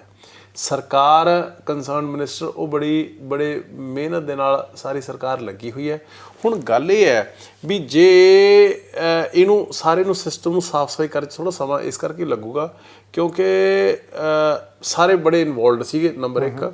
ਨੰਬਰ 2, ਜੇ ਹੁਣ ਅਸੀਂ ਸਰਕਾਰ ਬਣਦੇ ਸਾਰੀ ਜੇ ਇਹ ਕੰਮ ਕਰਦੇ ਹੁਣ ਇਹ 'ਚ 2 ਆਪਸ਼ਨ ਸੀ। ਪਹਿਲਾਂ ਹੁੰਦਾ ਕੀ ਸੀਗਾ ਵੀ ਜੇ ਸਪੋਜ਼ ਐਗਜ਼ਾਮਪਲ ਦਿੰਦਾ 100 ਟਰਾਲੀਆਂ ਨਾਲ ਸਾਰੇ ਪੰਜਾਬ ਦਾ ਅੱਜ ਸਰਦਾ ਡਿਮਾਂਡ ਹੈ ਜੀ, ਤੇ ਉਹ 20 ਟਰਾਲੀਆਂ ਦੀ ਤਾਂ ਦਿੰਦੇ ਸੀਗੇ ਲੀਗਲ ਪਰਮਿਸ਼ਨ ਤੇ 80 ਚੱਲਦੀਆਂ ਸੀ 2 ਨੰਬਰ 'ਚ। ਹੁਣ ਜੇ 2 ਆਪਸ਼ਨ ਸੀ ਸਰਕਾਰ ਕੋਲੇ ਕਿ ਜੇ ਤਾਂ ਸਾਰੇ ਕੰਟਰੈਕਟ ਰੱਦ ਕਰ ਦਿੰਦੇ, ਠੀਕ ਹੈ ਨਾ, ਨਾਲ ਦੀ ਨਾਲ ਕੋਰਟ 'ਚ ਵਗ ਜਾਂਦੇ, ਉੱਥੋਂ ਫਿਰ ਬਹਾਲ ਹੋ ਜਾਂਦੇ। ਹੁਣ ਜਿਵੇਂ ਕੰਟਰੈਕਟ ਖਤਮ ਹੋ ਰਹੇ ਨੇ, ਨਵੇਂ ਠੇਕੇ ਨੇ ਜਿਹੜੇ ਉਹ ਨਵੀਂ ਪਾਲਿਸੀ ਦੇ ਨਾਲ ਮਿਲਣਗੇ ਤੇ ਉਹਦੇ ਮੁਤਾਬਕ demand and supply balance out ਹੋ ਜਾਊਗੀ। ਰੇਤੇ ਦੀਆਂ ਰੇਟ ਨੇ ਜਿਹੜੇ ਰੇਤੇ ਬਜਰੀ ਦੇ ਉਹ ਕੰਟਰੋਲ 'ਚ ਆ ਜਾਣਗੇ। ਇਲੀਗਲ ਮਾਈਨਿੰਗ ਬਿਲਕੁਲ ਬੰਦ ਹੋ ਜਾਊਗੀ ਤੇ ਰੇਟ ਨੇ ਜਿਹੜੇ ਉਹ ਆਪਣੇ ਆਪ ਆਟੋਮੈਟਿਕਲੀ ਡਾਊਨ ਹੋ ਜਾਣਗੇ। ਇਹ 'ਚ ਟਾਈਮ ਲੱਗੂਗਾ ਕਿਉਂਕਿ ਠੇਕੇ ਪਹਿਲਾਂ ਦਿੱਤੇ ਹੋਏ। 2 ਸਵਾਲ ਹੋਰ ਨੇ। ਖਰਚੇ ਹੋਏ ਹੋਣੇ ਆ ਜਿਹੜੇ ਵਿਧਾਇਕ ਤੁਹਾਡੀ ਪਾਰਟੀ ਦੇ ਜਿੱਤੇ ਆ, ਚਲੋ ਤੁਸੀਂ ਤਾਂ ਕਾਰੋਬਾਰੀ ਵੀ ਬੰਦੇ ਹੋ, ਨਾਲ ਪੁਰਾਣੇ ਲੀਡਰ ਹੋ, ਮਾੜਾ ਮੋਟਾ ਜਾਣੀ ਇਹ 2-4 ਟਰਾਲੀਆਂ ਉਹਨਾਂ ਨੂੰ ਅੱਗੇ ਪਿੱਛੇ ਕਰ ਲੈਣ ਦਿਆ ਕਰਨੀਆਂ ਦਿੰਦੀਆਂ ਕਿਹਨੂੰ ਜੀ? ਆਪਣੇ ਐਮਐਲਏਜ਼ ਨੂੰ। ਖਰਚੇ ਵੀ ਹੋਏ ਇਲੈਕਸ਼ਨ ਗਾਹਾਂ ਵੀ ਲੜਨੀਆਂ। ਨਹੀਂ ਫਿਰ ਜੇ ਮੇਰੀ ਗੱਲ ਸੁਣ ਲਓ, ਇਹ ਥੋੜੀ ਇੱਛਾ ਹੈ। ਨਹੀਂ ਸਾਡੀ ਇੱਛਾ ਨਹੀਂ, ਮੈਂ ਤਾਂ ਪੁੱਛ ਰਿਹਾ। ਮੇਰੀ ਗੱਲ ਸੁਣ ਲਓ, ਮੈਂ ਬੜਾ ਸਪਸ਼ਟ ਇਸ ਕੰਮ 'ਚ ਵੀ 2-4 ਭਾਈ ਕਿਉਂ, 2-400 ਕਿਉਂ ਨਹੀਂ, ਠੀਕ ਹੈ, 2-4 ਹਜ਼ਾਰ ਕਿਉਂ ਨਹੀਂ, ਫਿਰ 2-4 ਲੱਖ ਕਿਉਂ ਨਹੀਂ? ਫਿਰ ਤਾਂ ਪਹਿਲਾਂ ਵਾਲਾ ਕੰਮ ਹੀ ਚੱਲੀ ਜਾਂਦੀ ਹੈ। ਦੇਖੋ ਇਹ ਕੰਮ ਹੈ ਨਾ ਜਿਹੜਾ ਇਹ ਨਹੀਂ ਕਰਨ ਦੇਣਾ। ਇਹ 'ਚ ਜੇ ਜ਼ੀਰੋ ਟੋਲਰੈਂਸ ਹੈ ਤਾਂ ਤੁਸੀਂ ਕਾਮਯਾਬ ਹੋਗੇ। ਜੇ ਤੁਸੀਂ ਇੰਨੀ ਕੁ ਬਿਰਲ ਦੇਤੀ ਨਾ ਜੀ ਤੇ ਪਹਿਲਾਂ ਅਗਲਾ ਉਂਗਲੀ ਫੜੂਗਾ, ਫਿਰ ਮਗਰ ਪਹੁੰਚਾ ਫੜੂਗਾ, ਫਿਰ ਮੁੜ ਕੇ ਮੋਢਾ ਫੜੂਗਾ, ਫਿਰ ਪੰਜਾਬ ਦੀ ਗਰਦਨ ਨੂੰ ਹੱਥ ਪਾਲੂਗਾ। ਇਹ ਕੰਮ ਜੇ ਫਿਰ ਤਾਂ ਨਹੀਂ ਕਰਨ ਦੇਣਾ। ਮੈਂ ਕਹਿੰਦਾ ਜੀ ਨਾ, ਪਰਮਾਤਮਾ ਨਾ ਕਰਾਵੇ ਜੀ, ਨਾ ਕਰਾਵੇ। ਅਰੋੜਾ ਸਾਹਿਬ ਇੱਕ ਚੀਜ਼ ਹੋਰ ਦੱਸ, ਇੱਕ ਛੋਟਾ ਸਵਾਲ ਹੈ ਪਰ ਆਮ ਲੋਕਾਂ ਲਈ ਉਹ ਬਹੁਤ ਵੱਡਾ। ਤੁਸੀਂ ਕੱਚੇ ਬੰਦੇ ਪੱਕੇ ਕਰਨ ਦਾ ਐਲਾਨ ਕਰ ਦਿੱਤਾ, ਤੁਸੀਂ ਨੌਕਰੀਆਂ ਦੇਣ ਦਾ ਐਲਾਨ ਕਰ ਦਿੱਤਾ। ਚਲੋ ਲੋਕ ਜਿਨ੍ਹਾਂ ਨੂੰ ਸਹਾਰਾ ਮਿਲਣਾ ਉਹਨੇ ਐਪਰੀਸ਼ੀਏਟ ਕਰਨਾ। ਹੁਣ ਪੁਲਿਸ ਦੀਆਂ ਭਰਤੀਆਂ ਨਿਕਲੇ, ਲੋਕ ਤਾਂ ਉਡੀਕਦੇ ਹੁੰਦੇ ਆ ਕਿ ਭਾਈ ਕਿਸੇ ਤਰੀਕੇ ਭਰਤੀ ਨਿਕਲੇ, ਲੋਕ ਧੰਨਵਾਦ ਵੀ ਕਰਦੇ ਆ, ਪਰ ਅੱਗੋਂ ਤੋਂ ਖਿਆਲ ਰੱਖਣ ਵਾਲੀ ਗੱਲ ਆ। ਹੁਣ ਤਾਂ ਚਲੋ ਸਮਾਂ ਥੋੜ੍ਹਾ ਰਹਿ ਗਿਆ ਕਿ ਬਹੁਤ ਸਾਰੇ ਬੱਚਿਆਂ ਦੇ ਕੰਸਰਨ ਆਉਂਦੇ ਸਾਡੇ ਤੱਕ ਵੀ, ਕਿਉਂਕਿ ਅਸੀਂ ਵੀ ਉਹਨਾਂ ਦੇ ਨਾਲ ਇਨ ਟੱਚ ਰਹਿਣਾ ਹੁੰਦਾ। ਉਹ ਕਹਿੰਦੇ ਜੀ ਜਦ ਸਾਡੇ ਲਾਗੇ ਪੇਪਰ ਦਿੱਤਾ ਜਾ ਸਕਦਾ, ਸਾਨੂੰ 200 ਕਿਲੋਮੀਟਰ ਦੂਰ ਨਾ ਤੋਰੋ। ਇਹ ਕਿਉਂਕਿ ਤੁਸੀਂ ਭਰਤੀਆਂ ਹੁਣ ਅਸੀਂ ਉਮੀਦ ਕਰਦੇ ਹੋ ਤੁਸੀਂ 5 ਸਾਲ ਕਰਨੀਆਂ। ਹੁਣ ਜਿਹੜਾ ਬੱਚਾ ਮੰਨ ਲਓ ਪਠਾਨਕੋਟ ਤੋਂ ਜਿਹਨੇ ਪੇਪਰ ਦੇਣ ਜਾਣਾ, ਚਾਹੇ ਡਿਪਾਰਟਮੈਂਟ ਤੁਹਾਡਾ ਜਾਂ ਕਿਸੇ ਦਾ, ਕਿਉਂਕਿ ਉੱਪਰ ਤਾਂ ਗੱਲ ਤੁਸੀਂ ਕਹਿੰਦੇ ਸਾਡੀ ਤਾਂ ਪਹੁੰਚ ਹੈ ਨਹੀਂ ਸਰਕਾਰ ਤੱਕ, ਸਾਡੀ ਪਹੁੰਚ ਤਾਂ ਤੁਹਾਡੇ ਤੱਕ ਹੈ। ਜਿੰਨੀ ਤੁਹਾਡੀ ਹੋਣੀ ਕਿਸੇ ਦੀ ਵੀ ਨਹੀਂ ਹੈਗੀ। ਤੁਹਾਡੀ ਸਰਕਾਰ 'ਚ ਵੀ ਤੇ ਲੋਕਾਂ 'ਚ ਵੀ ਪਹੁੰਚ ਸਕਦਾ ਵੱਧਦਾ ਹੈ। ਹੁਣ ਜੇ ਚੈਨਲ ਦੀ ਵੀ ਤੇ ਤੁਹਾਡੀ ਵੀ ਨਹੀਂ ਜੀ। ਅੱਛਾ ਚਲੋ ਅਰੋੜਾ ਸਾਹਿਬ, ਇਸ ਵੇਲੇ ਜੇ ਪਠਾਨਕੋਟ ਵਾਲਾ ਬੱਚਾ ਸ਼੍ਰੀ ਮੁਕਤਸਰ ਸਾਹਿਬ ਪੇਪਰ ਦੇਣ ਜਾਂਦਾ, ਉਹ ਕਹਿੰਦੇ ਜੀ 4 ਦਿਨ ਲਗਾਤਾਰ ਫਾਰਮ ਅਸੀਂ ਸਾਰੇ ਭਰੇ ਆ, ਹਰ ਕਿਸੇ ਦੇ ਰਿਸ਼ਤੇਦਾਰ ਨਹੀਂ ਹੁੰਦੇ, ਹਰ ਕਿਸੇ ਨੂੰ ਬੰਦੇ ਜਾਣਦੇ ਨਹੀਂ ਹੁੰਦੇ। ਉਹ ਕਹਿੰਦੇ ਜੀ 1000 ਰੁਪਏ ਦਾ ਵੀ ਹੋਟਲ ਮਿਲੂ, 4-5 ਹਜ਼ਾਰ 6 ਹਜ਼ਾਰ ਲੱਗ ਜਾਣਾ। ਬੱਚੀਆਂ ਦੇ ਲਈ ਜਾਣਾ ਔਖਾ, ਮਾਂ ਪਿਓ ਨੇ ਮੱਝਾਂ ਵੀ ਚੋਣੀਆਂ ਹੁੰਦੀਆਂ, ਉਹਨਾਂ ਦੇ ਨਾਲ ਕੌਣ ਜਾਵੇ। ਅਸੀਂ ਇਹ ਜ਼ਰੂਰ ਚਾਹੁੰਦੇ ਹਾਂ ਕਿ ਐਤਕੀ ਤਾਂ ਸ਼ਾਇਦ ਹੁਣ ਸੰਭਵ ਨਾ ਹੋਵੇ, ਨੇੜੇ ਆ ਗਿਆ ਕੰਮ। ਅੱਗੋਂ ਤੋਂ ਇਸ ਗੱਲ ਦਾ ਸਰਕਾਰ ਦੇ ਵਿੱਚ ਤੁਸੀਂ ਗੱਲ ਆਖੋ ਕਿ ਭਾਈ ਖਿਆਲ ਰੱਖੋ, ਨੇੜੇ ਪੇਪਰ ਦਿੱਤਾ ਜਾਵੇ। ਦੇਖੋ ਬਾਈ ਜੀ, ਇਸ 'ਚ ਦੋਨੋਂ ਗੱਲਾਂ ਨੇ। ਪੇਪਰ ਨੇੜੇ ਵੀ ਦਿੱਤਾ ਜਾਵੇ, ਨੰਬਰ 1 ਜੀ, ਤੇ ਪੇਪਰ ਨੇ ਜਿਹੜੇ ਭਰਤੀਆਂ ਨੇ ਜਿਹੜੀਆਂ ਉਹ ਰੈਗੂਲਰ ਹੋਣ ਜੀ। ਜਿਹੜੀ ਗੱਲ ਤੁਸੀਂ ਪਹਿਲਾਂ ਕੀਤੀ ਸੀ ਨਾ, ਸਰਕਾਰ ਔਰ ਸੀਐਮ ਸਾਹਿਬ ਖੁਦ ਆਪ ਇਹਦੇ ਬਾਰੇ ਬੜੇ ਪਾਰਟਿਕੂਲਰ ਨੇ, ਬੜੇ ਕੰਸਰਨਡ ਨੇ ਕਿ ਇਹ, ਔਰ ਵੈਸੇ ਵੀ ਤਰੀਕਾ ਨਹੀਂ ਹੈਗਾ ਜੀ ਕਿ 4.5 ਸਾਲ ਤਾਂ ਤੁਸੀਂ ਸੁੱਤੇ ਪਏ ਰਹੋ ਤੇ ਮੁੜ ਕੇ ਜਦੋਂ ਇਲੈਕਸ਼ਨਾਂ ਸਿਰ ਤੇ ਆ ਜਾਣਾ ਤੁਸੀਂ ਉਦੋਂ ਲੱਗ ਜਾਓ ਨੌਕਰੀਆਂ ਵੰਡਣ। ਉਹ ਮੁੜ ਕੇ ਅਲਟੀਮੇਟਲੀ ਕਾਲੀ ਅੱਗੇ ਟੋਏ ਵਾਲਾ ਕੰਮ ਹੋ ਜਾਂਦਾ। ਉਹ ਕਦੇ ਪ੍ਰੋਸੈਸ ਸਿਰੇ ਚੜ੍ਹਦਾ ਹੀ ਨਹੀਂ ਹੈਗਾ, ਕਿਉਂਕਿ ਜਾਂ ਤਾਂ ਕੋਈ ਕਮੀ ਪੇਸ਼ੀ ਰਹਿ ਜਾਂਦੀ, ਜੋ ਕਮੀ ਪੇਸ਼ੀ ਰਹਿੰਦੀ ਹੈ ਕੋਈ ਨਾ ਕੋਈ ਜਾ ਕੇ ਹਾਈ ਕੋਰਟ 'ਚ ਸਟੇ ਲੈ ਲੈਂਦਾ। ਸੋ ਇਸ ਕਰਕੇ ਇਹਦੇ ਬਾਰੇ ਸਰਕਾਰ ਬੜੀ ਪਾਰਟੀਕੂਲਰ ਹੈ ਕਿ ਇਹ ਜਿਹੜੀਆਂ ਭਰਤੀਆਂ ਨੇ ਬੜੇ ਟਾਈਮ ਬਾਉਂਡ ਤਰੀਕੇ ਦੇ ਨਾਲ, ਬੜੇ ਰੈਗੂਲਰ ਇੰਟਰਵਲਸ ਦੇ ਉੱਪਰ ਔਰ ਬੜੇ ਨੇੜੇ ਬੱਚਿਆਂ ਨੂੰ, ਤਾਂ ਕਿ ਕਿਸੇ ਤਰੀਕੇ ਦਿੱਕਤ ਨਾ ਹੋਵੇ। ਇਹਦੇ ਉੱਪਰ ਸਾਰੀ ਪਾਲਿਸੀ ਜਿਹੜੀ ਉਹ ਬਣ ਰਹੀ ਹੈ। ਅਰੋੜਾ ਸਾਹਿਬ ਇੱਕ ਚੀਜ਼ ਹੋਰ ਥੋੜ੍ਹੀ ਜਿਹੀ ਸਮਝਾਉਣ ਦੀ ਚੇਸ਼ਟਾ ਕਰਿਓ ਕਿ ਪਹਿਲਾਂ ਤਾਂ ਜਦੋਂ ਤੁਸੀਂ ਵਿਰੋਧੀ ਧਿਰ ਸੀ, ਜਦੋਂ ਐਮਐਲਏ ਨਹੀਂ ਸੀ ਬਣੇ ਉਦੋਂ ਵੀ, ਤੇ ਜਦੋਂ ਵਿਰੋਧੀ ਧਿਰ 'ਚ ਸੀਗੇ ਤੇ ਪਰ ਐਮਐਲਏ ਸੀ, ਤੁਸੀਂ ਲੋਕਾਂ 'ਚ ਲਗਾਤਾਰ ਜਾਂਦੇ ਸੀ। ਤੁਹਾਡੇ ਸੋਸ਼ਲ ਮੀਡੀਆ 'ਤੇ ਲੋਕਾਂ ਨੂੰ ਪਤਾ ਲੱਗਦਾ ਅੱਜ 8 ਵਜੇ ਇੱਥੇ, 10 ਵਜੇ ਇੱਥੇ, 12 ਵਜੇ ਇੱਥੇ।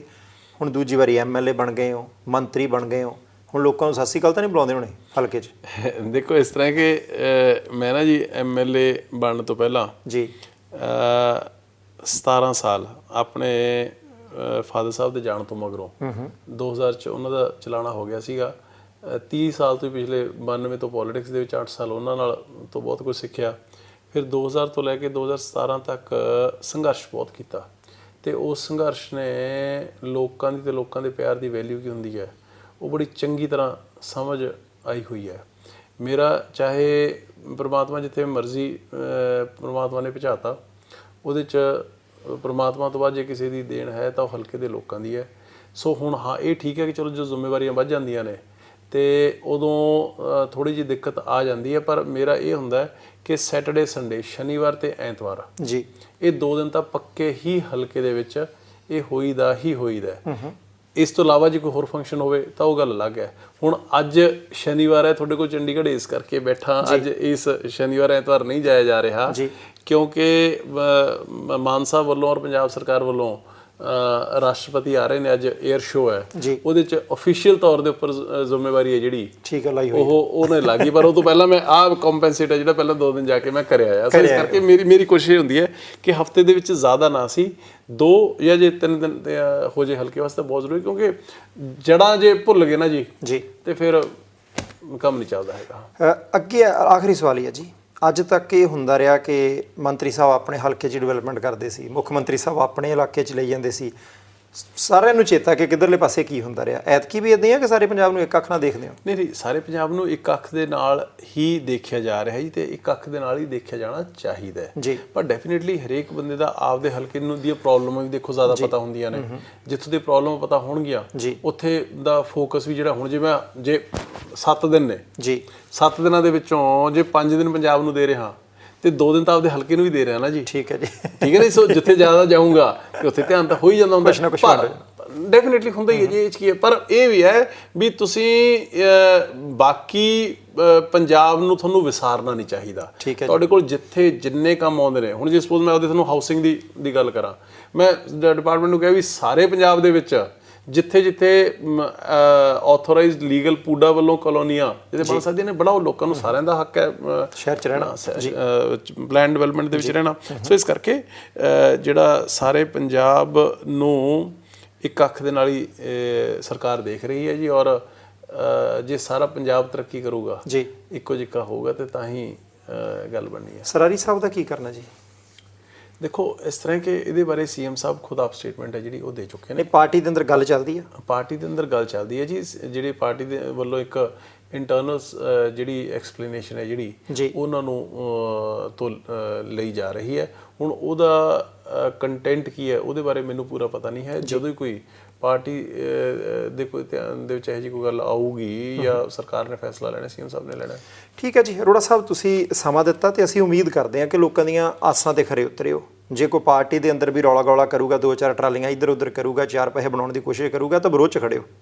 ਲੋਕਾਂ ਨੂੰ ਉਮੀਦਾਂ ਨੇ, ਇਸ ਕਰਕੇ ਕਹਿ ਰਿਹਾ। ਦੇਖੋ ਇਸ ਤਰ੍ਹਾਂ ਹੈ ਕਿ ਇਹੀ ਵਾਅਦਾ ਲੋਕਾਂ ਨਾਲ ਕਰਕੇ ਆਇਆ ਤੇ ਇਸੇ ਵਾਅਦੇ ਦੇ ਉੱਪਰ ਸਰਕਾਰ ਵੀ, ਸੀਐਮ ਸਾਹਿਬ ਤੋਂ ਲੈ ਕੇ ਅਸੀਂ ਲੋਕ ਸਾਰੇ ਪੂਰੇ ਕਾਇਮ ਆ, ਔਰ ਇਹੀ ਪ੍ਰਮਾਤਮਾ ਅੱਗੇ ਬੇਨਤੀ ਇਹੀ ਕਰਦੇ ਹਾਂ ਕਿ ਸਾਨੂੰ ਆਪਦੇ ਇਸ ਇਰਾਦੇ ਤੇ ਇਹਨਾਂ ਦ੍ਰਿੜ ਰੱਖਿਓ। ਕਿਉਂਕਿ ਬਾਈ ਜੀ ਪਤਾ ਕੀ ਹੈ, ਇਸ ਕੰਮ ਦਾ ਅੰਤ ਨਹੀਂ ਹੁੰਦਾ ਹੈਗਾ। ਜੇ ਪੁੱਠਾ ਲਾਲਚ ਪੈ ਜੇ ਨਾ ਜੀ, ਮਾੜਾ ਲਾਲਚ ਪੈ ਜੇ ਤੇ ਉਦੋਂ ਫਿਰ ਕੋਈ ਅੰਤ ਹੀ ਨਹੀਂ ਹੈਗਾ, ਕਿਉਂਕਿ ਈਜ਼ੀ ਮਨੀ ਮਾੜੀ ਫਿਰ ਕਿਹਨੂੰ ਲੱਗਦੀ ਹੈ। ਔਰ ਮੈਂ ਇੱਕ ਗੱਲ ਤੁਹਾਨੂੰ ਦੱਸ ਦਿੰਦਾ ਵੀ ਜਿਹੜਾ ਇਹ 2 ਨੰਬਰ ਦਾ, ਇਹ ਹਰਾਮ ਦਾ, ਇਹ ਠੱਗੀਆਂ ਠੋਰੀਆਂ ਦਾ, ਇਹ ਕਿਸੇ ਦੇ ਲੁੱਟ ਖਸੁੱਟ ਦਾ ਪੈਸਾ ਨਾ ਜੀ, ਇਹ ਅਲਟੀਮੇਟਲੀ ਨਿਕਲਦਾ ਜਾਂ ਹਸਪਤਾਲ 'ਚ ਹੈ ਜਾਂ ਜੇਲ੍ਹ 'ਚ ਹੈ। ਮੇਰੀ ਇਹ ਆਪ ਦਾ ਮੰਨਣਾ ਹੈ। ਤੀਜਾ ਕੋਈ ਰਸਤਾ ਨਹੀਂ, ਤੀਜਾ ਕੋਈ ਰਸਤਾ ਹੈ ਨਹੀਂ ਜੀ, ਤੀਜਾ ਕੋਈ ਰਸਤਾ ਹੈ ਨਹੀਂਗਾ। ਸੋ ਇਸ ਕਰਕੇ ਇਹ ਤਾਂ 10 ਨੌਹਾਂ ਦੀ ਕਿਰਤ ਕਮਾਈ ਨਾਲ ਹੀ ਬੰਦਾ, ਔਰ ਉਸੇ ਦੇ ਵਿੱਚ ਹੀ ਪ੍ਰਮਾਤਮਾ ਭਾਗ ਲਾਈ ਰੱਖਦਾ ਜੀ। ਠੀਕ ਹੈ, ਨੀਅਤ ਸਾਫ਼ ਚਾਹੀਦੀ। ਬਹੁਤ ਸ਼ੁਕਰੀਆ ਜੀ, ਮਿਹਰਬਾਨੀ। ਥੈਂਕ ਯੂ ਭਾਜੀ। ਸੋ ਅਮਨ ਅਰੋੜਾ ਸਾਹਿਬ ਦੇ ਨਾਲ ਗੱਲਬਾਤ ਚੱਲ ਰਹੀ ਸੀ। ਕੈਬਨਿਟ ਮੰਤਰੀ ਪੰਜਾਬ ਸਰਕਾਰ, 3 ਅਹਿਮ ਮਹਿਕਮੇ, ਕਿਉਂਕਿ ਊਰਜਾ ਜਿਹੜੀ ਹੈ ਨਾ, ਪੰਜਾਬ ਨੂੰ ਊਰਜਾ ਬਹੁਤ ਚਾਹੀਦੀ ਹੈ, ਬਿਜਲੀ ਬਹੁਤ ਚਾਹੀਦੀ ਹੈ, ਇੱਦਾਂ ਦੀਆਂ ਚੀਜ਼ਾਂ ਜਿਹੜੀਆਂ, ਕਿਉਂਕਿ ਅਸੀਂ ਫਿਰ ਕੋਲਾ ਲਿਆਉਂਦੇ ਹਾਂ, ਪੈਸੇ ਦੇਣੇ ਪੈਂਦੇ ਆ, ਸਰਕਾਰ ਦੇ ਖਜ਼ਾਨੇ 'ਚੋਂ ਜਾਂਦੇ ਆ, ਉਧਰਲੇ ਪਾਸੇ ਸਾਨੂੰ ਬਿਜਲੀ ਹੁਣ ਆਉਣ ਵਾਲੇ ਸਮੇਂ 'ਚ ਵੱਧਦੀ ਚਾਹੀਦੀ ਹੋਣੀ ਹੈ। ਉਹ ਸਾਰਾ ਕੁਛ, ਇਹਦੇ ਤੋਂ ਇਲਾਵਾ ਕੁਦਰਤੀ ਖੇਤੀ ਵਾਲੀ ਗੱਲ, ਸਾਰਾ ਕੁਛ ਜਿਹੜਾ ਦੱਸਿਆ, ਅਸੀਂ ਉਮੀਦ ਕਰਦੇ ਹਾਂ, ਆਸ ਕਰਦੇ ਹਾਂ ਕਿ ਭਾਈ ਗੱਲਾਂ ਦੇ ਉੱਤੇ ਕਾਇਮ ਰਹਿਣ।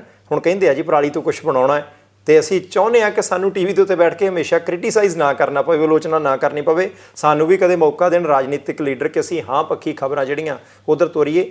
ਤੁਹਾਨੂੰ ਪ੍ਰੋਗਰਾਮ ਕਿਹੋ ਜਿਹਾ ਲੱਗਾ? ਸਹੀ ਭਾਸ਼ਾ ਦੇ ਵਿੱਚ, ਚੰਗੀ ਸ਼ਬਦਾਵਲੀ ਦੇ ਵਿੱਚ ਤੁਸੀਂ ਟਿੱਪਣੀਆਂ ਕਰ ਸਕਦੇ ਹੋ। ਕੋਈ ਹੋਰ ਸਵਾਲ ਰਹਿ ਗਿਆ ਹੋਵੇ ਤਾਂ ਤੁਸੀਂ ਉਹ ਵੀ ਲਿਖ ਦਿਓ, ਫੇਰ ਕਿਤੇ ਹਾਕ ਮਾਰ ਲਵਾਂਗੇ ਅਰੋੜਾ ਸਾਹਿਬ ਨੂੰ। ਇੱਥੇ ਪਰਮਜੀਤ ਸਿੰਘ ਬਾਠ ਨੂੰ ਦੇ ਆਗਿਆ। ਦੇਖਦੇ ਰਹਿਣਾ ਪ੍ਰਾਈਮ ਏਸ਼ੀਆ ਟੀਵੀ, ਤੁਹਾਡਾ ਆਪਣਾ, ਤੁਹਾਡੇ ਲਈ।